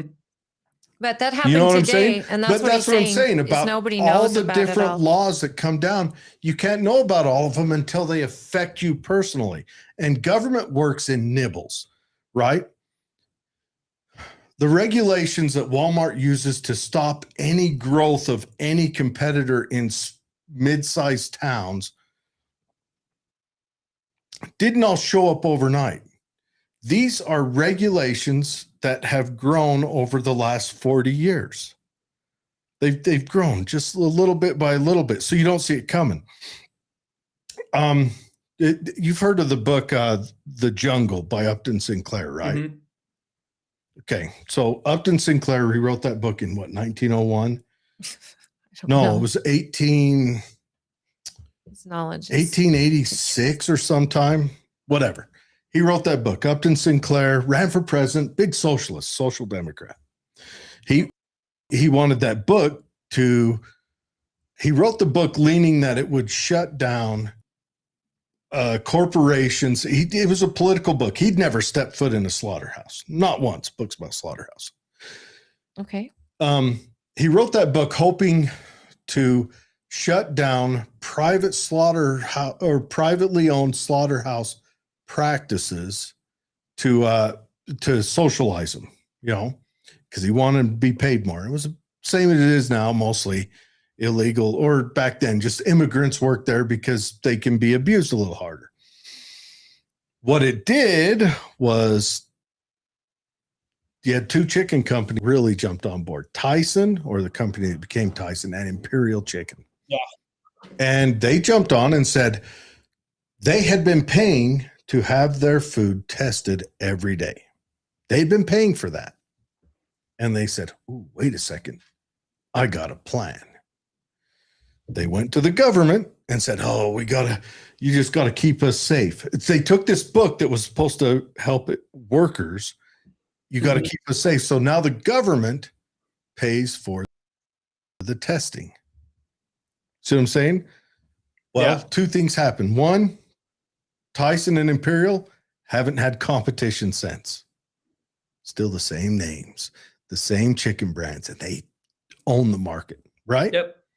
And everyone, including any vegetarians we have in the audience, pays for the testing of that food. Yeah. With our taxpayer dollars. Do you want to read comments tonight? Yeah, we could.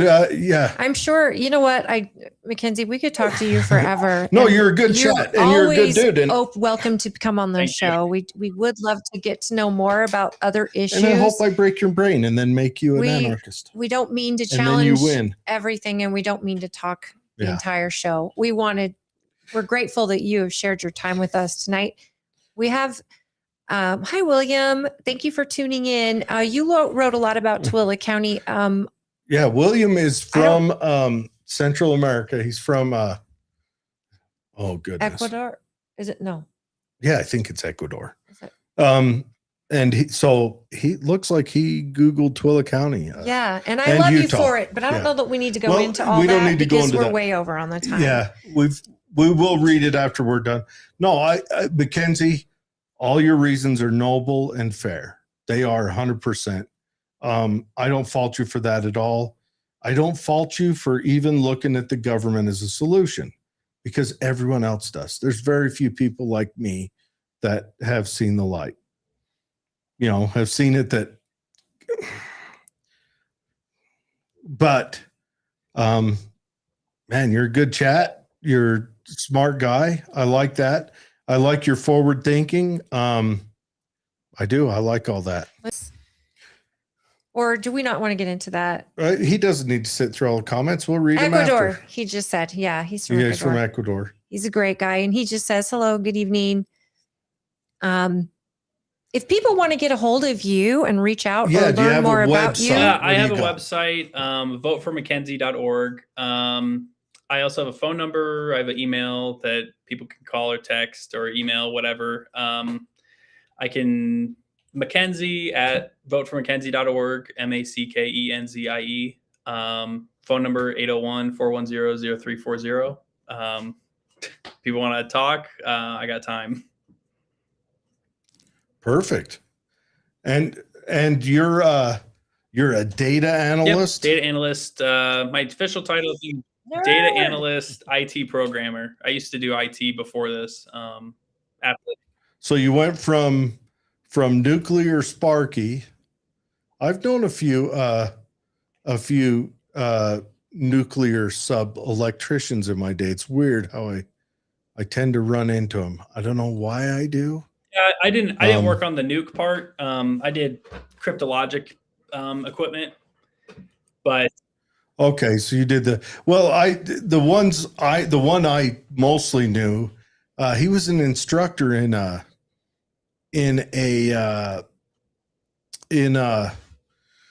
what was it? An electrical automation class that I went through. I'm an industrial mechanic, Okay. so I end up dealing with a lot of electricity. Yeah. And he was an instructor there. And then another one I knew, I actually knew one years and years ago, but he was in the Army with me. He got out of the Navy and joined the Army. So it's vote for, spell out for Mackenzie.org. And the Mackenzie is MACKENZIE. And it will be in the show notes. I'll just put a hot link in there if you guys want to go to that. Yeah, got a nice, pretty picture of the mountains there coming around the lake. That's got the big sea up on I there. live right below it. You know, when they turn it on for Cypress football games, like I just go out my back door and I see it. Oh, That's I nice. wish cool. I could run up there. Nice. When I was first moved here, I was like, man, I want to run up to the sea. And then they said, oh, that's Kennecott. You can't go up there. Yeah. yeah, you could be shot. That's what I you know. heard. That's what everyone says. I don't know if that happens often, but No, they don't no. shoot you. You can be fined. I've never seen them shoot anyone. We have a road that goes up to the mine, and you can look down on it or hear from the county. And we welcome you to the county. I hope you'll spend some time out here, get to know rural Utah a bit. It's a big deal for people out here that we don't become Salt Lake. And so I totally get it. that's good information.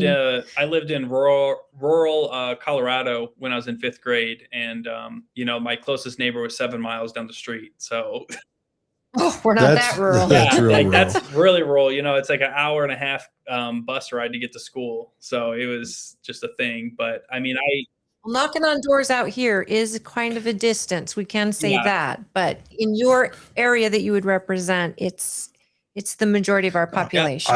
I think out here, I don't think it's a universal thought that everyone wants to not grow. I think that's actually a real minority thought.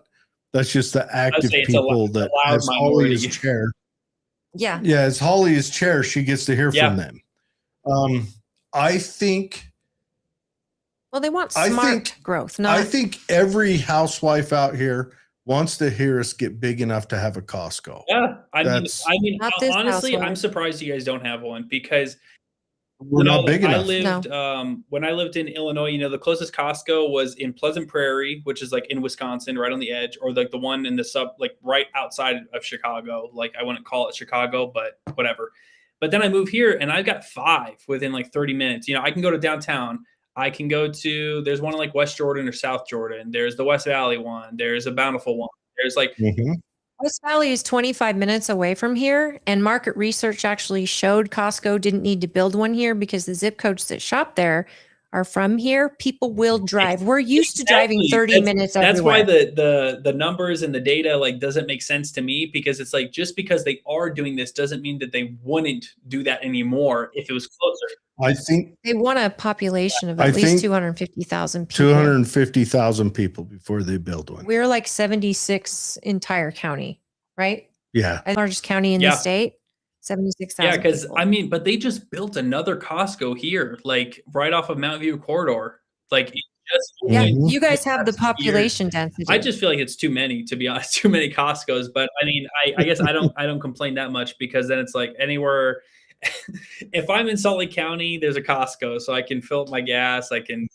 Well, I'll tell you what, you can't find a day or a time when that parking lot isn't. Well, yeah, packed. the downtown one, that one sucks. Like I don't go there.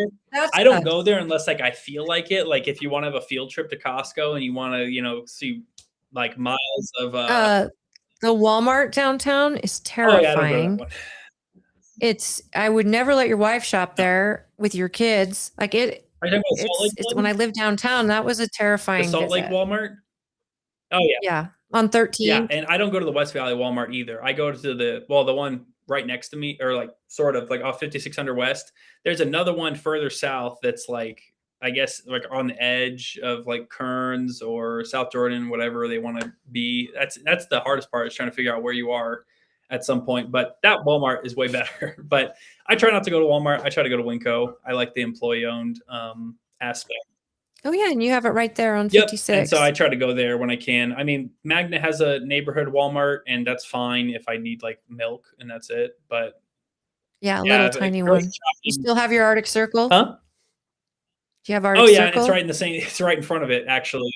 Yeah, that's the Utah Arctic Circle fry sauce. That's classic. Man, I just wish we had a Dairy Queen closer, because I love the dipped cone, the cherry dipped cone. Arctic Circle has the best ice cream. I love Dairy Queen too, but Arctic Circle is an OG I was in gonna this say, state. when And you talk about ice cream, I don't even want to go there, because so my family originally is from Wisconsin, so we're from the dairy state. So like we take ice cream seriously. So it's like I'll call it soft serve, but the cherry dip cone at Arctic Circle, I don't think matches Dairy Queen's. It's just thicker, it's crunchier, it's just I think it's better. But the closest one is in West Jordan. I think I got to drive like 20 minutes. But you guys got some good Aw. ice cream though. Well, over here, I'm not sure what's good ice cream places in Tooele, because we have like Blacksmith ice cream in Sugar House, and Hondel's is pretty good in West Valley. But our Macy's has a good soft serve at our local Macy's, which is pretty great. And they come in really big sizes if you want the mammoth cone. We used to have an Arctic Circle, but it disappeared after a while. They left. Wow. And that's used to be one of their major places here in the county for a lot of years. And then they were gone. I think the only ice cream we have out here is Cold Stone. American Burger. Well, I think he's talking about an ice cream joint. Oh, just To for get ice cream, yeah. I mean, Arctic But, Circle's good, but you ice just go there cream- for the ice cream though. Yeah. I mean, we have all the same fast food restaurant ice creams, Yeah. but if you want just ice cream where it's kind of a little crafty, we've got Cold Stone. And Dairy Delight is kind of like a Dairy Queen. Yeah, it's open every fourth Thursday on Yeah. the solstice. So So sad. Since COVID, they haven't been consistent on their hours. COVID and they was are an so economic destroyer. We haven't felt the end of it either. And we stayed open, or we got open fast. It had a blimp here in Tooele County. It was a few weeks of drama, but then we got open quickly, and it still just killed. Mind you, government made sure that Walmart was able to stay open. Yeah. I mean, Mom and pop shops yeah, couldn't. and that's like that.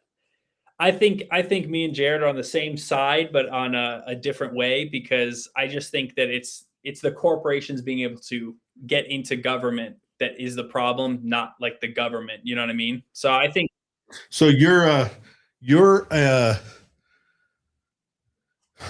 so we're on the opposite side of this in some way from what I normally am. So you're the person that welds the weapon is a problem.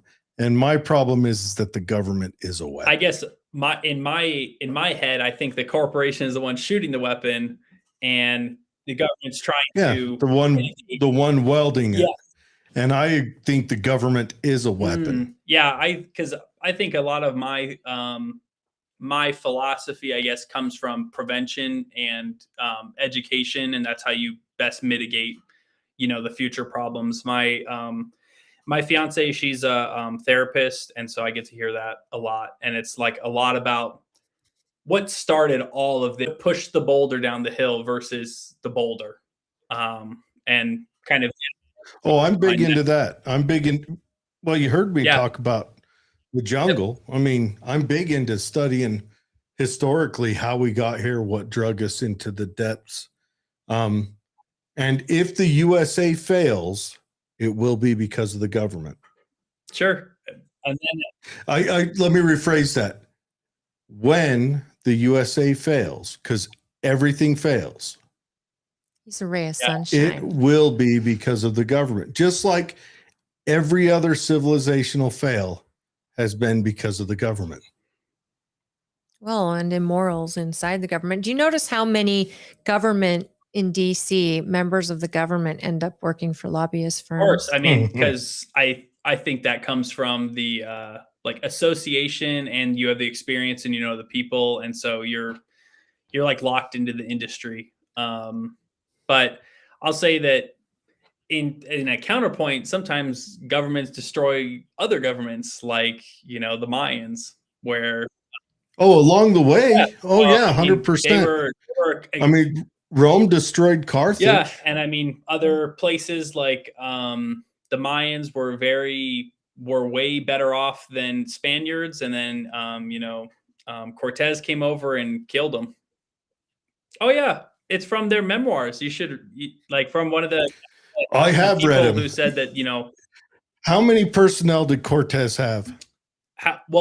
So the book that I was reading that brought this up was because they attribute that the reason that the Spaniards took over the Mayans was because of it had to go through two different interpretations to get to a language that they could understand. And so one of the Mayans' practices was to humble themselves when introducing themselves. So it's like the lower you humble yourself, the higher you are. So how many personnel? He doesn't know, so just tell him. He had less than 100 Spaniards. Sure. But I mean, what does that mean? But he had thousands of Mayan neighbors. The tribes around the Mexica, it's the Mayans' real name. No, that's the Aztecs' real name. The tribes around the Mayans that the Mayans had subjugated. Sure. They were the army. The Mayans may have been better off, but everyone else wasn't, because the blood god demanded sacrifice. And that's who they sacrificed, was their slaves? Were Was they their slaves? neighbors. Well, sure. I'm saying that they in the messages that they've written that they've had preserved is like, these people aren't throwing their crap in the streets, like their cities are clean. and things like that. When they Yeah. Oh, they were throwing babies though into. they were quite orderly. I guess they were what I'm human saying is sacrificing. I'm not people. it's not to talk about like their belief system that do those things. I'm just saying that when other governments get involved, also can cause other governments to fail and Yeah. Oh, no, 100%. disease. I mean, we can look no further than Libya today. Yeah, I mean, I think we can look at all of Africa if we want to. The way How's Libya doing? I know how I'm doing. It's almost 9:30 and we're an hour and a half over. Yeah, no, but it was a good chat. I'm glad you hung out. I like a good banter. Look, I know I sound like a crazy person. It's just I'm a person who dives into this stuff pretty deep. And I'm not very bright, but I recognize patterns. Okay. Yeah. And he loves this country and he wants it. And he loves his rights. And he's a free speech absolutist. I love the country, and I'm pissed that the government is working as hard as it can to destroy it. Well, and he's making us fund our own demise. Yeah. Like we don't have a choice. A gun to our head. We're paying taxes. We are funding our own demise in bad policy, in bad government, and bloated government, and yet all of us are controlled by it. I appreciate you running for office because most people can't even think about voting, let alone taking this on themselves. I too am running for office. I'm running for District 29. So we're kind of like same. You're in the Senate. I would be running for House. It is not for the weak in any wars and doing this back and forth banter. We're so grateful. Republicans get it from me too. It's just she slaps me under the table when I harass them. No, I don't. Here's a question. You've held your own fine. Have you? Yeah, you've held your own real good. Have you received any support from the party at all? Have they? Oh yeah. I mean, I guess this kind of segues into what Holly was asking anyway. Is nationally Democrats, that's the reason, the way they act, the way they do things is the reason that I was always unaffiliated, is because I'm like, man, you guys like give me like such like I believe in a lot of your values, but you guys do not represent me well. So I just leave myself unaffiliated. Locally, Utah is a way better. I think it's one of our best kept secrets actually, is how many people actually feel and, align with Democrat views, but they're also very helpful. Like they, Jade, who's the state party leader, I can call him and text him and he just texts me back, and he's up till like 1 a.m. sometimes, and he'll text back. A lot of people in our Senate and in our House, they'll text me, they'll call me back if I have a question, things like that. So I get support, and a lot of people are very nice. When I have went up to like the Utah Democrat office or whatever, like when I'm up there, everyone's cool. So I mean, they're way better than how the national level portrays them. Yeah. So I mean, I see the same thing actually about Democrats. Republicans. Is I think Utah Republicans can be very, very approachable and very honest and like a good conversation versus just kind of screaming about culture wars at each other. So I think it's the local versus the national. Yeah, definitely. I'm a 10th Amendment guy. I wish that states, like, I would be fine if Utah was making laws and Colorado and the feds were just like, all right, here's our job. We make sure you guys all trade with each other and you guys don't start, a two-way rifle range, and that we don't get invaded. And that's our job. I don't like the national gets involved in all these different particular areas and becomes a cudgel that other states use against each other. I'm a Petri dish guy. I want to see New York play, try its socialism. It's going to fail, but they might find a couple things that succeed. Yeah, as long as we don't have to bail them out. And other states can copy that. And I want to see Wyoming try its, nobody even knows who the governor is. The governor's wife has forgotten his name because because it's a government that's not involved in your life much, and they're going to find successes that other states can copy and mold from. I want to see Idaho try its thing, in Texas and Florida and California, and all of them try their own little thing, because by that we get to test theories.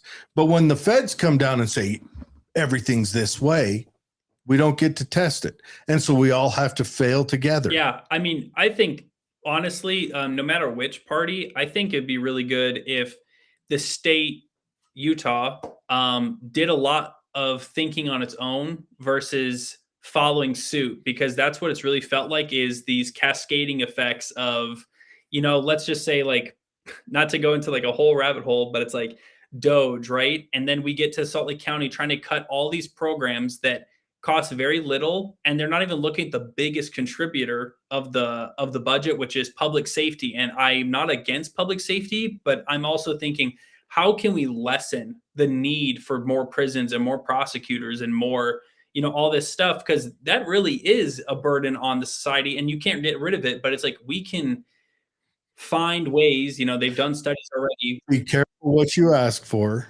because Texas found that out when W was governor. And that's to have executions within 2 years of. Well, yeah, and conviction. I'm more thinking like smaller crimes that you get in prison for. Not, you don't need to be killed for it, but it's. There's so many. The Muslims have figured that out too. Well, Yeah, but what he's saying is don't prosecute for some minor things, well, I'm and saying yet you should prosecute. I'm just saying that let's go back even further to what caused you to need to commit the crime to begin with, right? And I don't love that. I want victims to get justice, and I don't. Yeah, I'm- you belong in prison. I don't care how your childhood was. But you're wondering how we can dip into childhood. Developmentally, how can we prevent people at the very beginning from committing crimes later? And it's not an exact science, but I mean, I agree with you that victims deserve justice. I think that people who break the law should have to, have a consequence. But the system, investing in the childcare in children early, mitigates all those things later in life. You want me to throw out an argument? Sure. Okay. Universally, prior to the third wave feminist movement in the 70s and women entering the workforce and kids becoming wards of the state and or daycare, it was a much better system of raising children, especially in the inner city Black communities. Maybe the government's desire for 2 tax incomes was a bad thing. It got women out of the house and not raising their own. Well, it children. handed the kids over to the government to raise, and then they got 2 tax incomes. I think again, there's a lot of factors that factor into that, because, for example, our grandparents, well, I guess not my grandparents. My grandpa served in Vietnam. My great grandpa, World War II era, right? They made it a big thing that it was a single house income, right? That was like a big thing. I mean, we look at houses back then to houses now, and it's no wonder you could afford that. You could afford college. I mean, I looked at my dad's college transcript, or he had it, like how much he paid, and it's not that much, right, to go to a school. But now it's thousands of dollars to do that. So there's a lot. Pretty wild that when the government guarantees college loans run away. It's also pretty wild that when you dilute the workforce with more workers, the workers become less valuable. These are all arguments that's been had. Yep.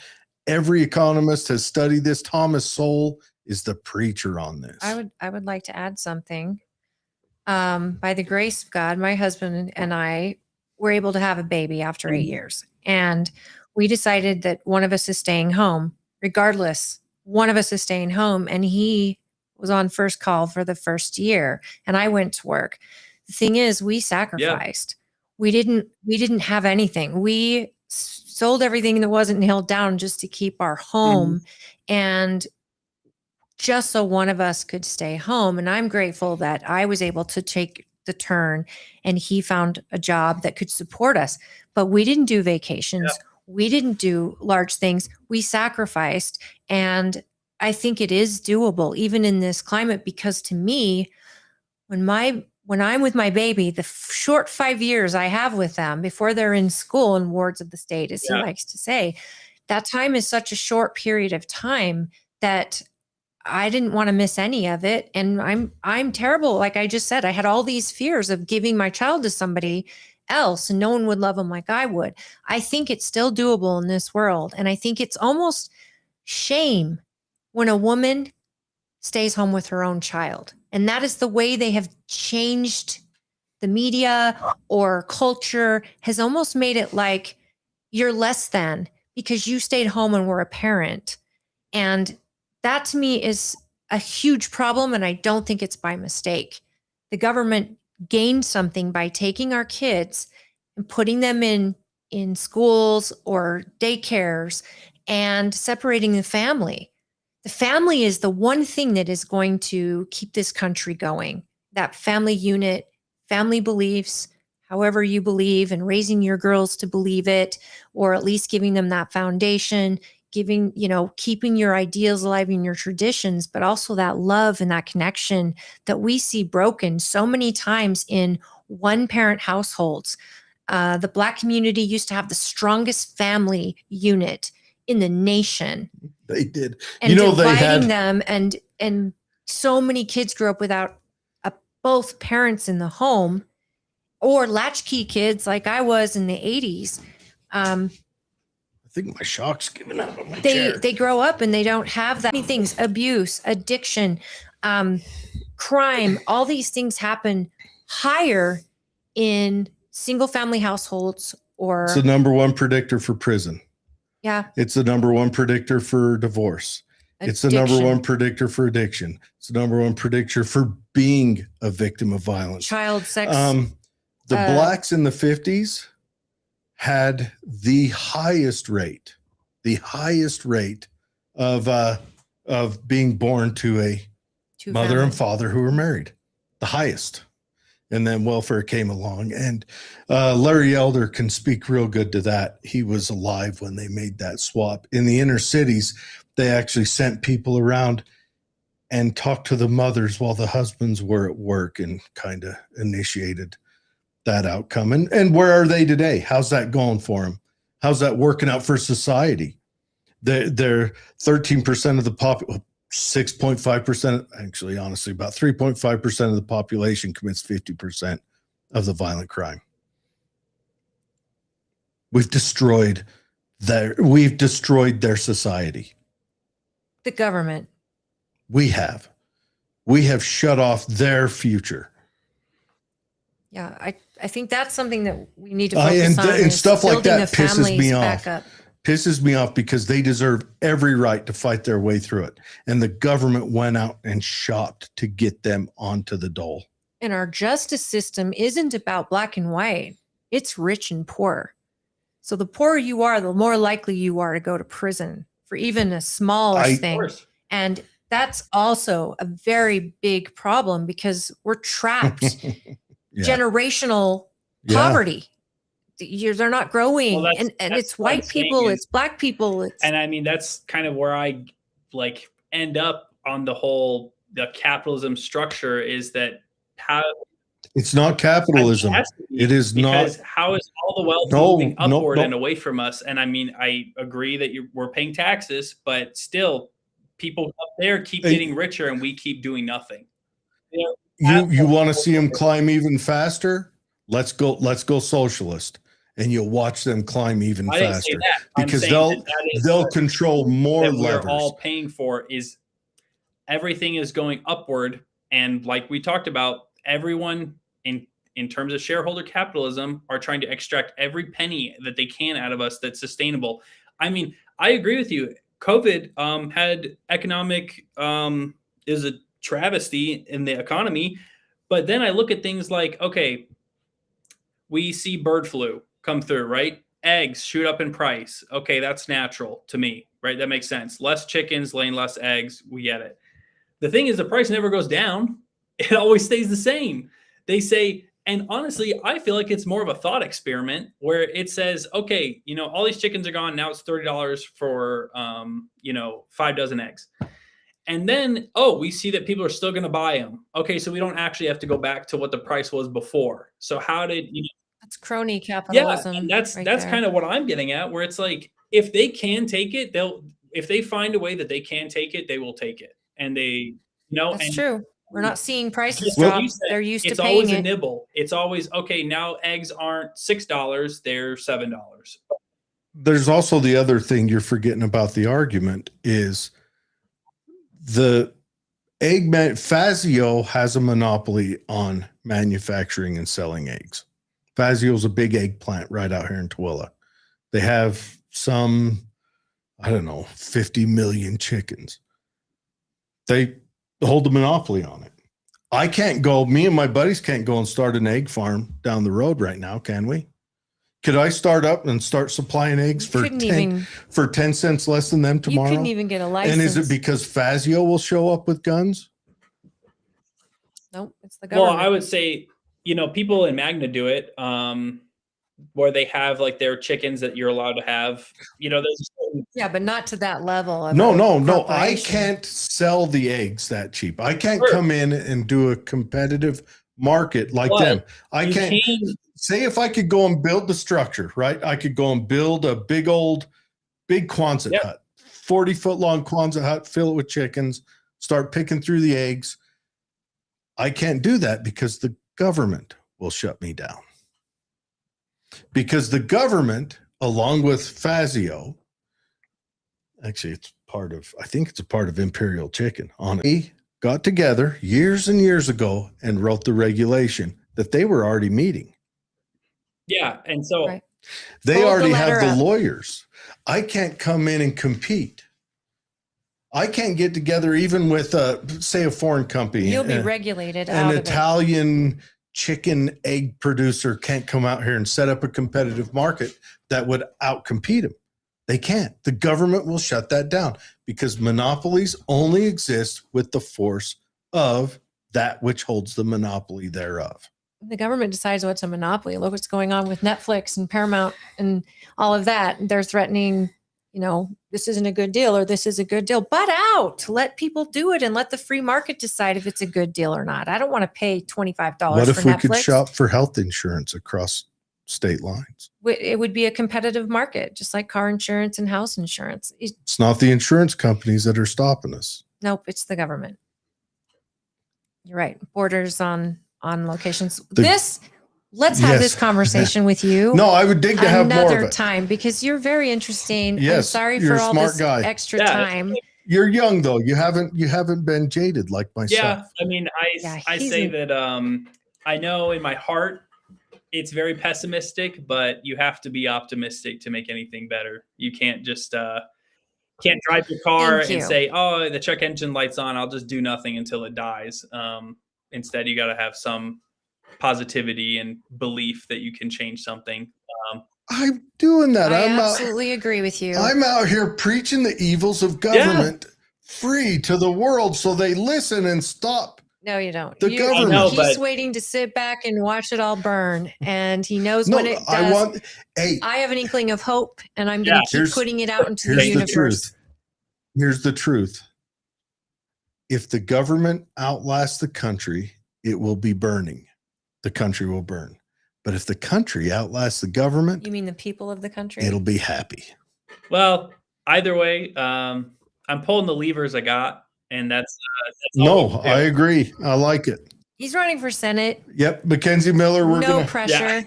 We're gonna have his contact info in the show notes. You can go there, click on the hot link, take you right to his webpage. If you want to ask him any questions, query him. Mackenzie, feel free to pull this down, pick it apart any way you want, and use it however you want. You're a very delightful You Democrat. did a good showing, you. and no, you did a good showing today. Thank you Look, for your service. I beat the heck out of everyone. That's what I do. I got jaded a while back. I was one of those young guys, joined the army, marched along. I was happy, loved the government. Then I turned about 42, 43, and I started seeing things different. And everyone has that moment. You saw things different. You're getting involved. I saw things different, and I went, Yeah. And so that's where we're all at. Those of us who are doing the work and trying to make a change, we cannot let he's a very kind and honest person that's going to challenge you. And I love that about him. It can get exhausting because of his knowledge. It's exhausting. I'm trying to make a change too. However, it's when you stop talking and you are nothing but criticizing and arguing that the conversation's over, right? We need to keep having conversations with people who disagree with us. And you're very good. I mean, I'm glad that I don't disagree with you at all. Yeah, everything you pointed out is 100% happening. Yeah, and I think that 100%. I think the points you guys make also, I actually like talking to people who I disagree with more than I do talking to people I agree with, because it stimulates something in me. It makes me think. It makes me kind of reshape my perception. And it's like, that's all everything ever is iterations on iterations of, okay, this one doesn't work, because we're not living in an ideal world. Okay, how can we make this work in the world that we have, in the environment that we live in our economic climate? There's so many avenues that things work in one way but won't work for us. But there's got to be ways that things work for everyone.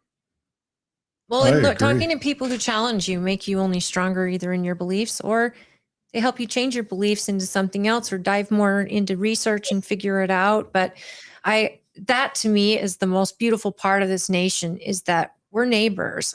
As the media wants us attacking each other. Yeah. They really do. And the best thing we could ever do to defeat the government and the media is to have conversations, or bully or freak out. It's have these conversations, and that gives us our power back and keeps us free. Yep. Ooh, another thing about the lake, and I wonder this all the time, but we have to go. Do you think it's possible that we're still coming out of a mini ice age?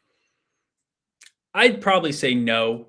Have you looked into the Civil War at all?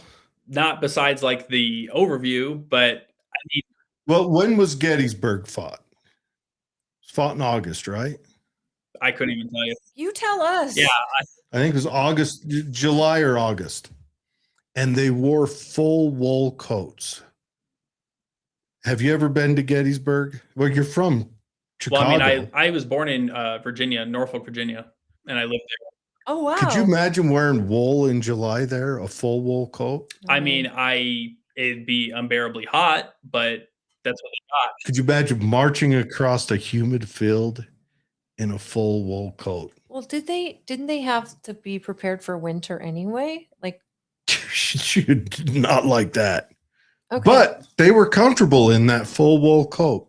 How do you know they were comfortable? Because they all kept wearing it. That's something to think about. But no, that's something to think about. No, they had linen westward shirts. Expansion, right? Weren't they wearing wool out there in the desert? Out here in the prairies, it's like it's hot. Yeah, it's almost like it might cold as hell in the desert. Might have been a little bit colder back then. I often wonder that. All right, we're ready. And I wonder if we're not beating our head against the wall trying to fight something that nature is just doing. TBD. I don't know, but I appreciate you Huh? fighting. I'm going to leave. Yeah. You guys want to keep this going on? All right, Mackenzie, thank you very much. I'll talk to you guys later. Yes, sir. Thanks, Bye, friend. Hope to see you soon. All right. Okay, guys, William. That was a long we show. saw all your comments, William. I watched them roll by, but we were going through. But yeah, Utah has big natural gas coming out of the Uinta Basin. We've got a couple refineries in North Salt Lake, but we do have the oil is pulled out of the ground there, the crude. And then here in Tooele County, so in the build up to World War I, they cut Tooele County and they started storing ammo here to distribute. And then during World War II was when Tooele Army Depot really got big, but then it had a drawback in a couple of them. And they've actually cut the Army Depot in half. You have the Tooele Army Depot, which still deals with munitions. And then you have on the north end, the Ninigret Peterson Army Depot or Industrial Depot, which took over the old Army Depot, and Sign. it's now they have lots of businesses there. They've got Detroit Diesel and chemical manufacturing And and our things National like Guard that. is an auxiliary.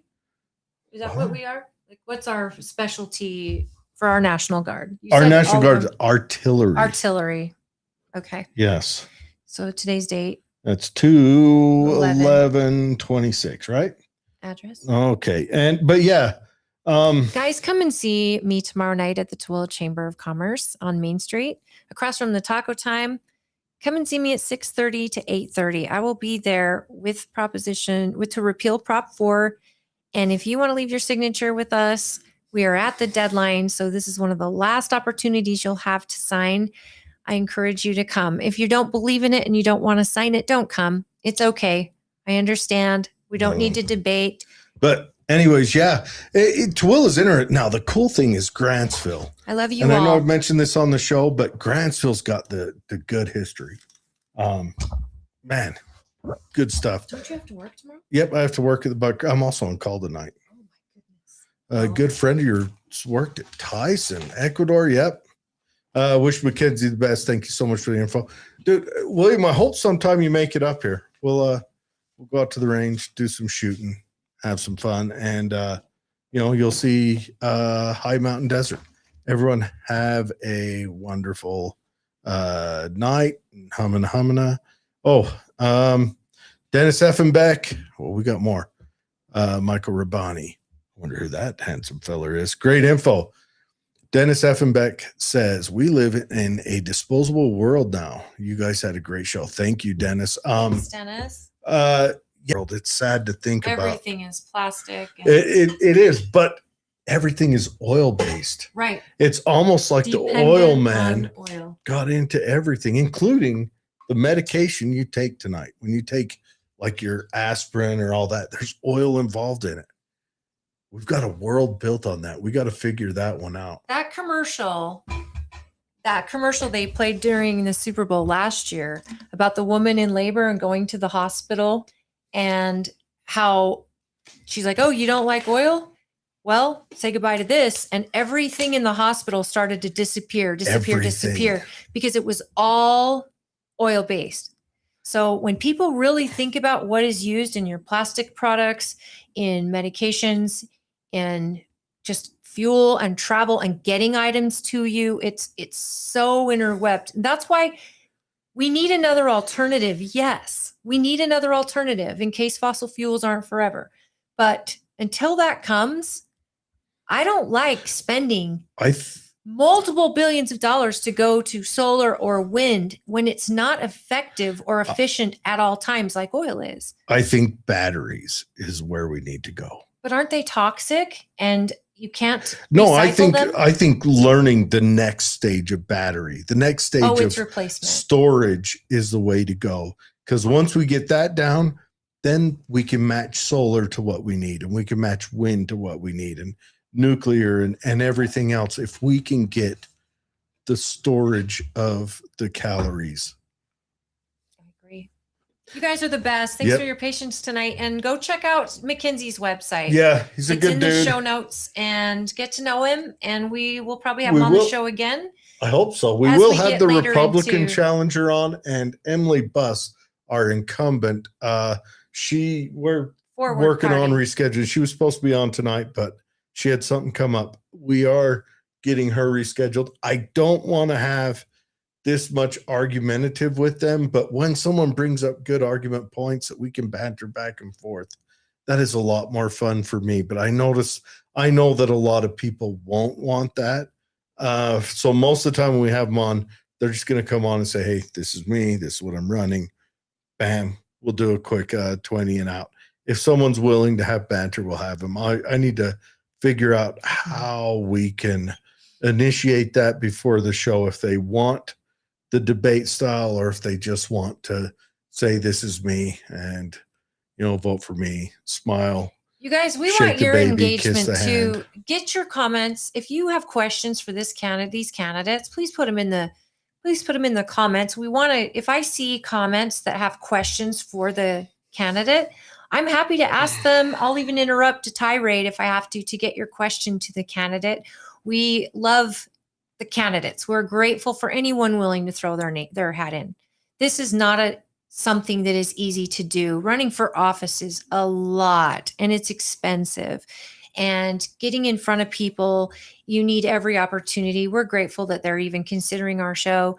But we want you guys to reach out and engage, and we will try to get those questions out. Normally, you don't want to go an hour and a half over our deadline. That's not usually possible. Especially when I get to wake up at 3 to go to work. That was a really good back and forth. I think he was a great talk. I would vote for that guy in a heartbeat just because he's earnest. He's a good dude. There are good Democrats in the world, folks.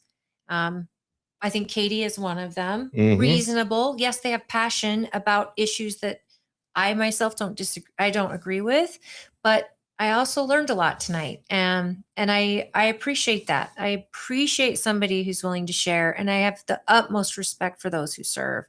And I think letting these two have their banter was awesome. I hope you enjoyed the show.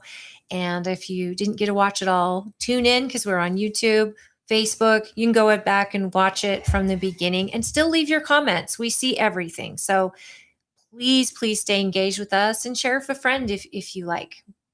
Yeah.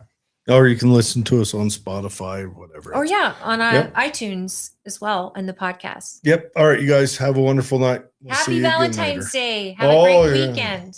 Thanks for reminding me.